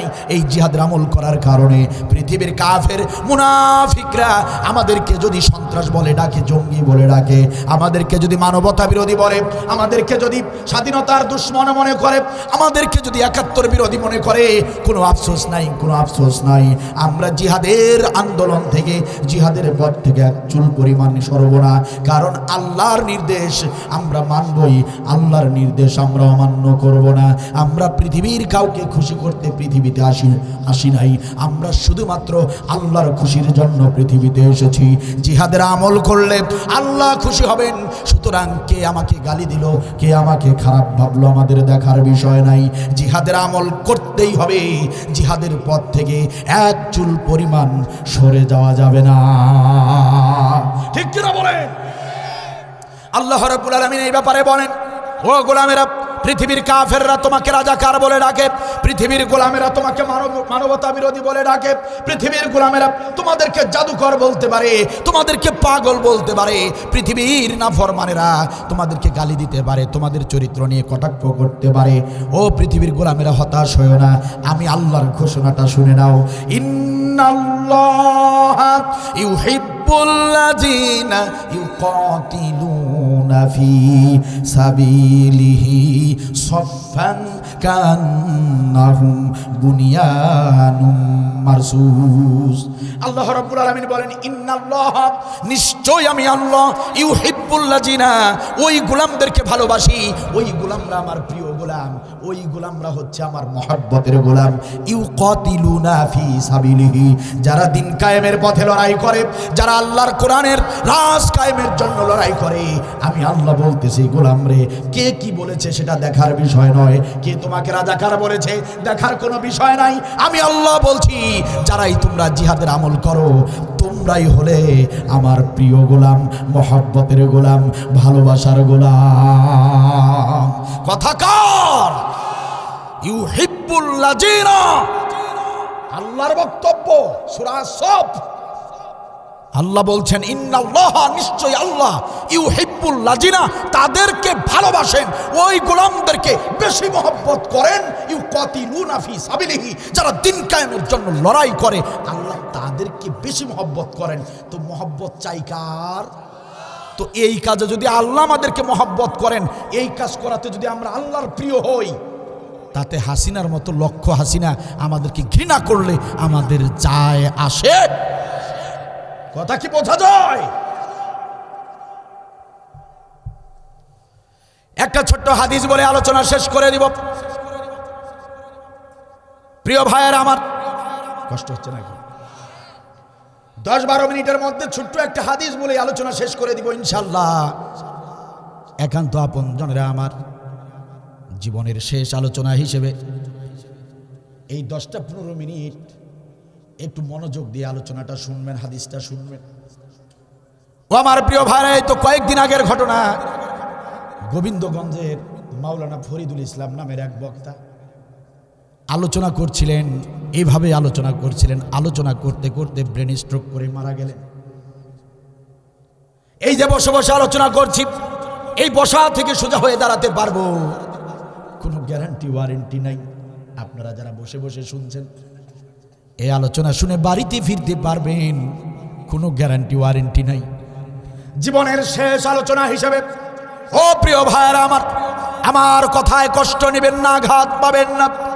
কেউ আমার শত্রু না, কাউকে আমি আঘাত দেবার জন্য আসি নাই। প্রিয় ভাইরা, আমি যা কিছু বলেছি কোরআনের তাগিদে বলেছি, আল্লাহর ভাষায় বলেছি, শক্ত করে বলেছি, যাতে করে আপনাদের হৃদয়ে দাগ কাটে, যাতে করে আপনারা সংশোধন হতে পারেন। প্রিয় ভাইরা আমার, মনে কষ্ট নেবেন না। জীবনের শেষ আলোচনা হিসেবে মনোযোগ দিয়ে আলোচনা শুনে যান। যদি মেনে নিতে পারেন, আল্লাহর কসম করে বলছি, আজকের আলোচনা আপনার জীবনটাকে পরিবর্তন করে দিতে পারে। মিশকাত শরীফের একটি হাদিস শুনিয়ে যাই প্রিয় ভাইরা। 336 পৃষ্ঠায় হাদিসটি রয়েছে। 336 পৃষ্ঠা, হযরতে আইস রাদিয়াল্লাহু তাআলা আনহু থেকে বর্ণিত হাদিস। হযরত আইস রাদিয়াল্লাহু তাআলা আনহু বলেন, একদিন সকালবেলা নবীর দরবারে একজন সাহাবী আসলেন। আমার দিকে লক্ষ্য করেন প্রিয় ভাইরা। নবীর সাহাবী হযরতে আইস রাদিয়াল্লাহু তাআলা আনহু বলেন, একদিন সকালবেলা নবীর দরবারে এক ব্যক্তি এসে বললেন, ইয়া রাসূলুল্লাহ, ইয়া হাবিবাল্লাহ, ওই যে মরুভূমির ওপারে একটি এলাকা, সেই এলাকা আপনার একজন সাহাবী গত রাতে ইন্তেকাল করেছে। গত রাতে আপনার একজন সাহাবী ইন্তেকাল করেছে। নবী সাল্লাল্লাহু আলাইহি ওয়াসাল্লাম তার সাহাবীর মৃত্যুর খবর শুনে তিনি আবু বকরকে ডাকলেন, ওমরকে ডাকলেন, হযরতে আলী, আবু বকর, ওসমান, কোথায় রে তোমরা? চলো চলো চলো, দেরি করা যাবে না। ওই যে মরু প্রান্তরের ওপারে ছোট্ট একটি গ্রাম রয়েছে, ওই গ্রামে আমার একজন সাহাবী আমার হাতে হাত রেখেছে, আমার হাতে হাত রেখে কালেমা পড়েছে। এমন একজন সাহাবী গত রাতে ইন্তেকাল করেছে। আমি নবী দেরি করতে চাই না, চলো রে সাহাবীরা, চলো চলো, আমি আমার সাহাবীর জানাজার ইমামতি করতে চাই। আপনার আমার নবী মুহাম্মদ সাল্লাল্লাহু আলাইহি ওয়াসাল্লাম বড় দয়ালু মানুষ ছিলেন। কোন মুসলমান যদি মারা যেত, নবী সাল্লাল্লাহু আলাইহি ওয়াসাল্লাম তিনি সর্বাত্মক চেষ্টা করতেন ওই মুসলমানের জানাজার ইমামতি করার। সুবহানাল্লাহ বলেন। কারণ নবীজি জানতেন, কোন মুসলমানের জানাজা যদি নবী সাল্লাল্লাহু আলাইহি ওয়াসাল্লাম যদি ইমামতি করেন, আর ওই মুসলমান মৃত ব্যক্তির যদি গুনাহ থাকে, আল্লাহ রাব্বুল আলামিন নবীর ইমামতির কারণে ওই মৃত ব্যক্তিকে মাফ করে দিবেন। এজন্য নবী সাল্লাল্লাহু আলাইহি ওয়াসাল্লাম প্রত্যেক সাহাবীর জানাজায় ইমামতি করার চেষ্টা করতেন।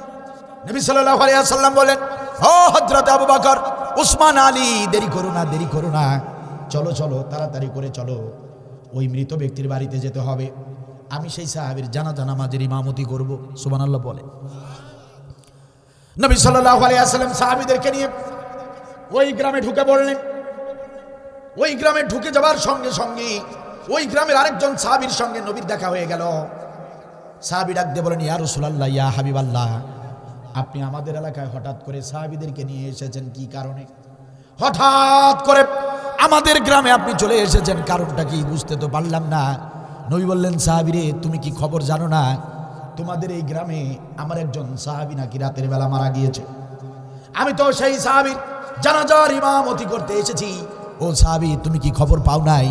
নবীর সাহাবী বললেন, ইয়া রাসূলুল্লাহ, আমাদের গ্রামে আপনার যে সাহাবী মারা গিয়েছে সেই খবর তো আমি জানি, কিন্তু আমি অবাক হচ্ছি আপনি এই সাহাবীর জানাজা পড়াতে এসেছেন। ওগো নবীজি, আপনি তো জানেন না, আপনি না জেনে এসেছেন। আপনি যে সাহাবীর জানাজা পড়াতে এসেছেন ও তো আমার প্রতিবেশী, তার বাড়ির সঙ্গে আমার বাড়ি। আপনি যার জানাজা নামাজ পড়াতে এসেছেন সে আপনার হাতে হাত রেখে কালেমা পড়ে ইসলাম গ্রহণ করেছে ঠিক, কিন্তু জীবনে এক ওয়াক্ত নামাজ পড়তে দেখি নাই, জীবনে কোনো ভালো আমল করতে দেখি নাই, জীবনে কারো উপকার করতে দেখি নাই। আপনার যে সাহাবী মারা গিয়েছে শুধু কালেমা পড়ে ইসলাম গ্রহণ করেছে ঠিক, কিন্তু কখনো কোনোদিন নেক আমল করে নাই। ইসলাম গ্রহণ করার পর নেক আমল না করলে সে তো জান্নাতে যেতে পারে না। ওগো নবীজি, আপনার থেকে যতটুকু ইলম অর্জন করেছি, শুধু ঈমান আনলেই জান্নাতে যাওয়া যাবে না, অবশ্যই নেক আমল করতে হবে। কিন্তু যে সাহাবীর জানাজা পড়াতে এসেছেন এই সাহাবী জীবনে কোনো নেক আমল করে নাই, ও তো বিনা হিসাবে জাহান্নামে যাবে। একজন জাহান্নামী ব্যক্তির জানাজা নামাজ আপনি নবী ইমামতি করবেন, এটা শোভনীয় হতে পারে না। নবীজি এসেছেন, আমার অনুরোধ, আপনি তার জানাজা পড়াবেন না। জানাজা যদি পড়তেই হয় আপনার যে কোনো সাহাবীকে দিয়ে জানাজা পড়াবেন। নবী সাল্লাল্লাহু আলাইহি ওয়াসাল্লাম বড় কষ্ট পেলেন যখন শুনলেন সাহাবী ভালো কোনো আমল করে নাই, জীবনে নামাজ রোজা হজ যাকাত কোনো আমল করে নাই। নবী সাল্লাল্লাহু আলাইহি ওয়াসাল্লাম বড় কষ্ট পেলেন। তবুও বললেন সাহাবীরা চলো তার বাড়িতে যাই। এসেই যখন পড়েছি সাহাবীর মৃত সাহাবীর মুখটা দেখে আসি, চলো যাই। নবী সাল্লাল্লাহু আলাইহি ওয়াসাল্লাম সাহাবীদেরকে নিয়ে মৃত ব্যক্তির বাড়িতে প্রবেশ করলেন। তিনি বাড়িতে গিয়ে দেখলেন সমস্ত কাজ কমপ্লিট হয়ে গিয়েছে, কাফন পরিয়ে সুন্দর করে খাটিয়ার উপরে শোয়াইয়া রাখা হয়েছে, এখন শুধু জানাজা নামাজটা বাকি। নবী সাল্লাল্লাহু আলাইহি ওয়াসাল্লাম কিছুক্ষণ অপেক্ষা করলেন। কিছুক্ষণের মধ্যেই ওই এলাকার মুসলমানেরা সবাই জমায়েত হয়েছে জানাজা নামাজে অংশগ্রহণ করবার জন্য। নবী সাল্লাল্লাহু আলাইহি ওয়াসাল্লাম দেখতে পেলেন বেশ কিছু মুসলমান জমায়েত হয়েছে। নবী সাল্লাল্লাহু আলাইহি ওয়াসাল্লাম বললেন, উপস্থিত সাহাবীরা, উপস্থিত মুসলমানেরা, শোনো, আমি নবী তোমাদের সঙ্গে গুরুত্বপূর্ণ কিছু কথা শেয়ার করতে চাই, মনোযোগ দিয়ে আমার কথাগুলো শুনবে। এই যে আমার পাশে খাটিয়ার উপরে লাশ হয়ে শুয়ে আছে, এই ব্যক্তি আমার হাতে হাত রেখে কালেমা পড়ে ইসলাম গ্রহণ করেছিল। আমি তার মৃত্যুর খবর শোনার পরে আমি দেরি করি নাই, দ্রুত চলে এসেছি। আমি তার জানাজার ইমামতি করব বলে আমি দ্রুত চলে এসেছি। কিন্তু সাহাবীরা আমার, আমি যখন এই গ্রামে ঢুকলাম কয়েকজনের কাছ থেকে আমি শুনতে পেলাম এই সাহাবী আমার জীবনে কোনো নেক আমল করে নাই, এই সাহাবী জীবনে নামাজ পড়ে নাই, এই সাহাবী জীবনে রোজা হজ যাকাত নেক আমল, প্রতিবেশীর হক আদায়, আত্মীয়তার হক আদায় থেকে শুরু করে কোনো ধরনের ভালো আমল জীবনে করে নাই। ও আমার সাহাবীরা, অনেকেই বলেছে এই মৃত ব্যক্তি বিনা হিসাবে জাহান্নামে যাবে। আমার অনেক সাহাবী বলেছে নবীজি আপনি তার জানাজা পড়াবেন না। ও আমার সাহাবীরা, এই কথাগুলো শুনে আমি নবী বড় কষ্ট পেয়েছি, বড় মর্মাহত হয়েছি। আমি তোমাদের কাছে প্রশ্ন করতে চাই, এখানে যারা আছো তোমাদের ভিতরে এমন একজন ব্যক্তি এখানে আছো নাকি আমার এই মৃত সাহাবী তার জীবদ্দশায় একটা ভালো কাজ করেছে, একটা নেক আমল করেছে, এমন সাক্ষী কেউ দিতে পারবা নাকি? তোমাদের ভিতরে এমন কোনো ব্যক্তি আছো নাকি আমার এই মৃত সাহাবীর জীবদ্দশায় একটা ভালো কাজের সাক্ষী দিতে পারবে, এমন কেউ আছো নাকি? সমস্ত সাহাবীরা স্তব্ধ হয়ে গেলেন, মাথা নিচু করে দাঁড়িয়ে রইলেন। পিছনের কাতারের একজন সাহাবী হাত উঁচু করে বললেন, ইয়া রাসূলুল্লাহ, ইয়া হাবিবাল্লাহ, ওই যে মৃত ব্যক্তি খাটিয়ার উপরে শুয়ে আছে, ওই ব্যক্তি তার জীবদ্দশায় একটা নেক আমল করেছিল যেটা আমি নিজ চোখে দেখেছি। নবী সাল্লাল্লাহু আলাইহি সাল্লাম বলেন, সাহাবীরা দেরি করো না, ও সাহাবীরা দেরি করো না, বলো কি এমন আমল তুমি দেখেছো, বলো আমাকে সব ঘটনা খুলে বলো। সাহাবী বললেন, ইয়া রাসূলুল্লাহ, ইয়া হাবিবাল্লাহ, এই তো কিছুদিন আগের ঘটনা, আপনার নির্দেশে আমরা মুজাহিদরা কাফের বেঈমানদের বিরুদ্ধে জিহাদ করতে গিয়েছিলাম। আপনার নির্দেশে আমরা মুজাহিদরা জিহাদের ময়দানে গেলাম, কাফের বেঈমানদেরকে কতল করে করে জাহান্নামে পাঠিয়ে দিয়ে কালিমার পতাকা উড্ডীন করে বিজয় অর্জন করে আমরা যখন বাড়ির দিকে ফিরতেছিলাম, বাড়ির দিকে ফিরতে ফিরতে আমরা মুজাহিদরা বাড়ির দিকে ফিরতে ফিরতে রাত হয়ে গেল। প্রতিমধ্যে রাত হয়ে যাবার কারণে আমরা যাত্রা বিরতি করলাম। সকাল হলে আবার রওনা করব। রাতের বেলা যেহেতু আপনি আগে থেকেই নিষেধ করেছিলেন, ইসলামী আন্দোলন যারা করে, দিন কায়েমের সৈনিক যারা, তারা রাতের বেলা রাস্তায় থাকতে পারবে না, এটা আপনার পক্ষ থেকে হুকুম ছিল। ও ইসলামী আন্দোলনের কর্মী নেতৃবৃন্দ যারা এখানে আছেন, ইসলামী আন্দোলন যারা আছেন, কান খুলে শুনে রাখেন, রাতের বেলা দিন কায়েমের কর্মী যারা, রাতের বেলা কখনোই একা একা কোথাও যাবেন না, রাতের বেলা সফরে যাবেন না, চেষ্টা করবেন দিনের বেলায় কাজ করার। কারণ 1450 বছর আগে নবী সাল্লাল্লাহু আলাইহি ওয়াসাল্লামের নির্দেশ ছিল, দিন কায়েমের সৈনিক যারা, তোমরা রাতের বেলা রাস্তায় থাকবা না, প্রয়োজনে যাত্রা বিরতি করবা, রাতটা কাটানোর পর ফজরের নামাজ পড়ে বাড়ির দিকে রওনা করবা। ও আমার প্রিয় ভাইরা, কান খুলে শোনেন, সাহাবী বলছেন, ইয়া রাসূলুল্লাহ, আপনার নির্দেশ ছিল তোমরা কখনো রাস্তায় রাত কাটাবা না, প্রয়োজনে তাবু স্থাপন করে যাত্রা বিরতি করে থাকবা, সকালবেলা আবার রওনা করবা। কারণ দিন কায়েমের মুজাহিদ যারা, তাদের শত্রু থাকে চতুর্দিকে, তুমি চিনতে পারবা না, কিন্তু শত্রুরা তোমাকে ভালো করেই চেনে। এই জন্য দিন কায়েমের সৈনিকরা কখনো রাস্তায় রাত কাটাবা না। ইয়া রাসূলুল্লাহ, ইয়া হাবিবাল্লাহ, আমরা মুজাহিদরা বিজয় অর্জন করে বাড়ির দিকে যখন ফিরতেছিলাম, রাত হয়ে যাবার কারণে আপনার সেই কথাটা আমাদের মনে পড়ে গেল। আমরা যাত্রা বিরতি করলাম, পাশে একটা মরুভূমি দেখতে পেলাম, ওই মরুভূমিতে তাঁবু স্থাপন করলাম। রাত যখন ফুরিয়ে যাবে, ফজরের নামাজ আদায় করে আমরা আবার বাড়ির দিকে রওনা করব। ইয়া রাসূলুল্লাহ, ইয়া হাবিবাল্লাহ, আমরা তো ক্লান্ত মানুষ, আহত মানুষ, আমাদের কারো হাত কাটা, কারো পা কাটা, কারো মাথা ফাটা। আমরা জিহাদ করে ফিরতেছি, আমরা তো কেউ সুস্থ না। জিহাদ করে যেহেতু আমরা ফিরতেছি, আমরা অসুস্থ মানুষ, আহত মানুষ। আমরা তাঁবু স্থাপন করার পরে দেরি করলাম না, সবাই শুয়ে পড়লাম। আমরা যখন সবাই শুয়ে পড়েছি, ঘুম ঘুম ভাব যখন চলে এসেছে, ঠিক এমনই মুহূর্তে হঠাৎ করে পাশের জঙ্গল থেকে হিংস্র প্রাণীদের গর্জন শুনতে পেলাম। আমরা সবাই আতঙ্কিত হয়ে গেলাম, আমরা সবাই ভয় পেয়ে গেলাম, আমরা সবাই ভীত সন্ত্রস্ত হয়ে গেলাম। সবাই শোয়া থেকে উঠে দাঁড়ালাম, সবাই খুবই বিপদে পড়ে গেলাম। পাশেই জঙ্গল আছে, আর সেই জঙ্গলে বড় বড় হিংস্র প্রাণী আছে। গর্জন শুনেই বোঝা যাচ্ছে বড় বড় হিংস্র প্রাণী আছে। আমরা আহত মানুষ, অসুস্থ মানুষ, যখন ঘুমিয়ে যাব, আর তখন যদি ওই হিংস্র প্রাণীগুলো তাঁবুর ভিতরে ঢুকে যায়, আমাদেরকে ছিঁড়ে ছিঁড়ে খাবলে খাবলে খাবে, আমাদের তো বাঁচার কোনো উপায় থাকবে না। ইয়া রাসূলুল্লাহ, আমরা বড় বেকায়দায় পড়ে গেলাম। ওই পশুরা যদি আমাদেরকে খেয়ে ফেলে কি হবে এখন? রাতের এই গভীরে কোনো উপায় খুঁজে না পেয়ে নবীজি, আমরা আল্লাহর দরবারে দুটি করে হাত পেতে আমরা মুজাহিদরা দোয়া করতে শুরু করলাম, প্রার্থনা শুরু করলাম। আমরা বললাম, রব্বুল আলামিন, ইয়া রব্বুল আলামিন, আমাদের পরিচয়, আমরা তোমার বিশ্ব নবীর মুজাহিদ সাহাবী, তোমার হাবিবের নির্দেশে জিহাদের ময়দানে গিয়েছি, জিহাদ করেছি, কাফেরদের সঙ্গে লড়াই করেছি, বিজয় অর্জন করে কালেমার পতাকা উড্ডীন করে আমরা বাড়ির দিকে ফিরতেছি। রব্বুল আলামিন, তাঁবু স্থাপন করেছি, যাত্রা বিরতি করেছি, বুঝতে পারি নাই পাশের জঙ্গলে বড় বড় হিংস্র প্রাণী আছে। আমরা বুঝতে পারি নাই গো আল্লাহ, বুঝতে পারি নাই। এই যে দেখো আমরা শুয়ে পড়েছি, আর এখন পশু প্রাণীদের গর্জন শুনতে পাচ্ছি। রব্বুল আলামিন, রব্বুল আলামিন, মেহেরবানি করে আপনি আমাদের জন্য একজন সাহায্যকারী পাঠিয়ে দিন। ওগো নবীজি, আমরা যখন এই দোয়া আল্লাহর কাছে করলাম, দোয়া মুনাজাত শেষ করার সঙ্গে সঙ্গে তাকিয়ে দেখলাম একজন অচেনা অজানা অজ্ঞাত যুবক আমাদের তাঁবুর ভিতরে প্রবেশ করেছে। চিৎকার দিয়ে বলেন সুবহানাল্লাহ। আমরা আল্লাহর কাছে সাহায্য চাইলাম, রব্বুল আলামিন, আপনার পক্ষ থেকে একজন সাহায্যকারী পাঠিয়ে দিন। দোয়া করতে দেরি, প্রার্থনা করতে দেরি।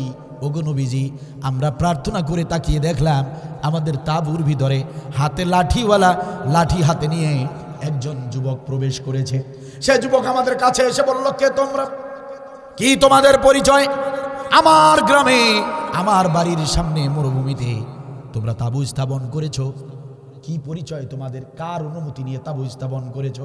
বলো তোমাদের পরিচয় কি? আমরা মুজাহিদরা বললাম, ও হে যুবক, আমাদের তেমন কোনো বড় পরিচয় নাই, আমাদের পরিচয় তো হলো একটাই, আমরা বিশ্বনবীর মুজাহিদ সাহাবী, জিহাদের ময়দান থেকে দিন কায়েমের যুদ্ধে বিজয় অর্জন করে ফিরেছি। ইয়া রাসূলুল্লাহ, এই কথা যখন আমরা বলেছি, ওই অচেনা যুবক মুস্কি হাসি দিয়ে বলল, আল্লাহর নবীর মুজাহিদ সাহাবীরা, আমার পরিচয়টা যদি তোমরা জানো, তোমরাও খুশি হয়ে যাবে। তোমরা যে নবীর হাতে হাত রেখে কালেমা পড়ে ইসলাম গ্রহণ করেছো, আমি অধম গুনাহগার, আমিও সেই নবীর হাতে হাত রেখে কালেমা পড়ে ইসলাম গ্রহণ করেছি। চিন্তা করো না রে মুজাহিদ সাহাবীরা, ও মুজাহিদ সাহাবীরা, ও জিহাদের সৈনিকরা, চিন্তা করো না, চিন্তা করো না, ভয় পেও না, হতাশ হও না। আমার গ্রামে তোমরা আশ্রয় নিয়েছো, আমার বাড়ির সামনে মরুভূমিতে তোমরা তাঁবু স্থাপন করেছো। আমি তো গুনাহগার এক গোলাম, আমি তো জীবনে ভালো কোনো আমল করতে পারি নাই, আমি তো ভালো কোনো আমল করতে পারি নাই রে। কিন্তু আমি ভালো করে জানি আসমানের নিচে আর জমিনের উপরে দিন কায়েমের সৈনিকদের মর্যাদা আল্লাহর কাছে সবচেয়ে বেশি। তোমরা যেহেতু দিন কায়েমের সৈনিক, তোমাদের মর্যাদা অনেক বেশি। আজকে একটা সুযোগ পেয়েছি, এই সুযোগ আমি হাতছাড়া করব না। আজকে একটা ভালো কাজ আমাকে করতেই হবে। চিন্তা করো না ও মুজাহিদ সাহাবীরা, নাক ডেকে ঘুমাও, নাক ডেকে ঘুমাও। তোমরা অসুস্থ আহত মানুষ, নাক ডেকে ঘুমাও। সারাটা রাত আমি তোমাদেরকে পাহারা দেব। ইয়া রাসূলুল্লাহ, ইয়া হাবিবাল্লাহ। ওই যুবক আমাদেরকে জোর করে শুইয়ে দিলেন। এরপরে যুবকটি হাতে লাঠি নিয়ে তাঁবুর চারপাশে ঘুরতে লাগলেন, তাঁবুর চারপাশে ঘুরতে লাগলেন, পাহারা দিতে লাগলেন। আর হিংস্র প্রাণীদেরকে লক্ষ্য করে বললেন, ওহে হিংস্র প্রাণীরা, খবরদার, খবরদার, ডিস্টার্ব করবি না। তোরা তো জানিস না কারা এসেছে আমাদের গ্রামে, তোরা তো চিনিস না কারা এসেছে এখানে আশ্রয় নিয়েছে কারা, তোরা তো চিনিস না। ওহে জঙ্গলের হিংস্র প্রাণীরা, কান খুলে শুনে রাখ, যারা আমাদের এই মরুভূমিতে আশ্রয় নিয়েছে সাধারণ কোনো মানুষ নয়। তারা দিন কায়েমের মুজাহিদ, জিহাদের ময়দান থেকে ফিরে এসেছে। তারা আহত মানুষ, তারা ক্লান্ত মানুষ। ডিস্টার্ব করবি না, বেয়াদবি করবি না রে, বেয়াদবি করবি না। খুব বেশি যদি খিদে লেগে যায়, ও হিংস্র প্রাণীরা চলে আয়, আমার শরীরের গোশত মাংস খেয়ে যা, কিন্তু খবরদার নবীর মুজাহিদ সাহাবীদের বুমের ব্যাঘাত ঘটাবি না। ইয়া রাসূলুল্লাহ, ইয়া হাবিবাল্লাহ, আমরা মুজাহিদরা কখন ঘুমিয়ে পড়েছি টের পাই নাই। ফজরের ওয়াক্ত যখন হয়ে গেল আমরা জেগে উঠলাম। আমরা মুজাহিদরা যখন জাগলাম, ভোরবেলা জেগে দেখি তখন পর্যন্ত ওই যুবক হাতে লাঠিটা নিয়ে তখন পর্যন্ত তাঁবুর চারপাশে ঘুরতেছে আর আমাদেরকে পাহারা দিচ্ছে। সারাটা রাত দিন কায়েমের মুজাহিদদেরকে পাহারা দিয়েছেন যিনি, আর কেউ না, আর কেউ না, আপনার পাশে লাশ হয়ে খাটিয়ার উপরে শুয়ে আছেন তিনি। নবী সাল্লাল্লাহু আলাইহি ওয়াসাল্লাম বললেন, সাহাবীরা রে, ও সাহাবীরা, কাতারবদ্ধ হও, চেপে চেপে দাঁড়াও, আমি এই সাহাবীর জানাজার ইমামতি করব। আল্লাহু আকবার। নবী সাল্লাল্লাহু আলাইহি ওয়াসাল্লাম এই সাহাবীর জানাজার ইমামতি করলেন। সিরাজগঞ্জ জেলার মুসলমানেরা, উল্লাহপাড়ার মুসলমানেরা কান খুলে শোনেন, কোন লোকের জানাজার ইমামতি করতেছেন নবী? যে লোক জীবনে নামাজ পড়ে নাই, রোজা হজ যাকাত কোনো ভালো আমল করে নাই, এমন একটা লোকের জানাজার ইমামতি করলেন আপনার আমার দয়ার নবী মুহাম্মদ সাল্লাল্লাহু আলাইহি ওয়াসাল্লাম। শুধু জানাজার ইমামতি করলেন না, জানাজার ইমামতি শেষে ওই মৃত ব্যক্তির, ওই সাহাবীর লাশের খাটিয়া নিজ কাঁধে তুলে নিয়ে কবর পর্যন্ত গেলেন। কি খুশ নসিব সেই সাহাবীর। ও আমার প্রিয় ভাইরা, নবী সাল্লাল্লাহু আলাইহি ওয়াসাল্লাম শুধু কবর পর্যন্তই গেলেন না, নিজে কবরে নামলেন, লাশটা নিজ হাতে আদর করে কবরে শোয়াইয়ে দিলেন। শুধু তাই নয় রে মুসলমান, নবী সাল্লাল্লাহু আলাইহি ওয়াসাল্লাম লাশটা কবরে শোয়াবার পরে কাফনের কাপড়টা একটুখানি সরিয়ে দিয়ে ওই মৃত ব্যক্তির, মৃত সাহাবীর কপালে একটা চুম্বন করলেন। জান্নাতি ঠোঁট দিয়া নবী আমার তার কপালে চুম্বন করলেন। এখানেই শেষ নয় রে মুসলমান। কবরের কাজ যখন সম্পাদন হয়ে গেল, বালি আর পাথরগুলো দিয়ে কবরের কাজ যখন কমপ্লিট করে ফেললেন, বালি আর পাথর দিয়ে কবরটা যখন সম্পাদন করে ফেললেন, নবী সাল্লাল্লাহু আলাইহি ওয়াসাল্লাম তার ডান হাতটা কবরের মাঝখানে রাখলেন। সমস্ত সাহাবীরা পাশে দাঁড়িয়ে দাঁড়িয়ে, সমস্ত সাহাবীরা পাশে দাঁড়িয়ে দাঁড়িয়ে দেখতেছে নবী সাল্লাল্লাহু আলাইহি ওয়াসাল্লাম তার ডান হাত কবরের মাঝখানে রাখলেন। আমার দিকে তাকান প্রিয় ভাইরা, নবী সাল্লাল্লাহু আলাইহি ওয়াসাল্লাম ওই মৃত সাহাবীর কবরের মাঝখানে ডান হাত রেখে নবী সাল্লাল্লাহু আলাইহি ওয়াসাল্লাম বলতে লাগলেন, ইন্না সাহাবাকা ইয়া জুন্নুনা আন্নাকা মিন আহলিন নার ওয়া আনা আশহাদু আন্নাকা মিন আহলিল জান্নাহ। নবী সাল্লাল্লাহু আলাইহি ওয়াসাল্লাম বললেন, ওহে কবরবাসী, সারা পৃথিবীর মানুষ, তোমার গ্রামের মানুষ, তোমার আত্মীয়, তোমার পরিবার, তোমার বন্ধু সবাই বলেছে তুমি জাহান্নামী। ওয়া আনা আশহাদু আন্নাকা মিন আহলিল জান্নাহ, আর আমি নবী সাক্ষী দিলাম তুমি বিনা হিসাবে জান্নাতি।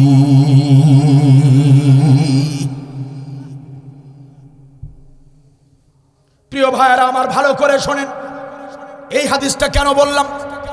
জিহাদের আমল আল্লাহর কাছে কতটা প্রিয় আমল। শুধু একটা রাত জিহাদের সৈনিকদেরকে পাহারা দিয়ে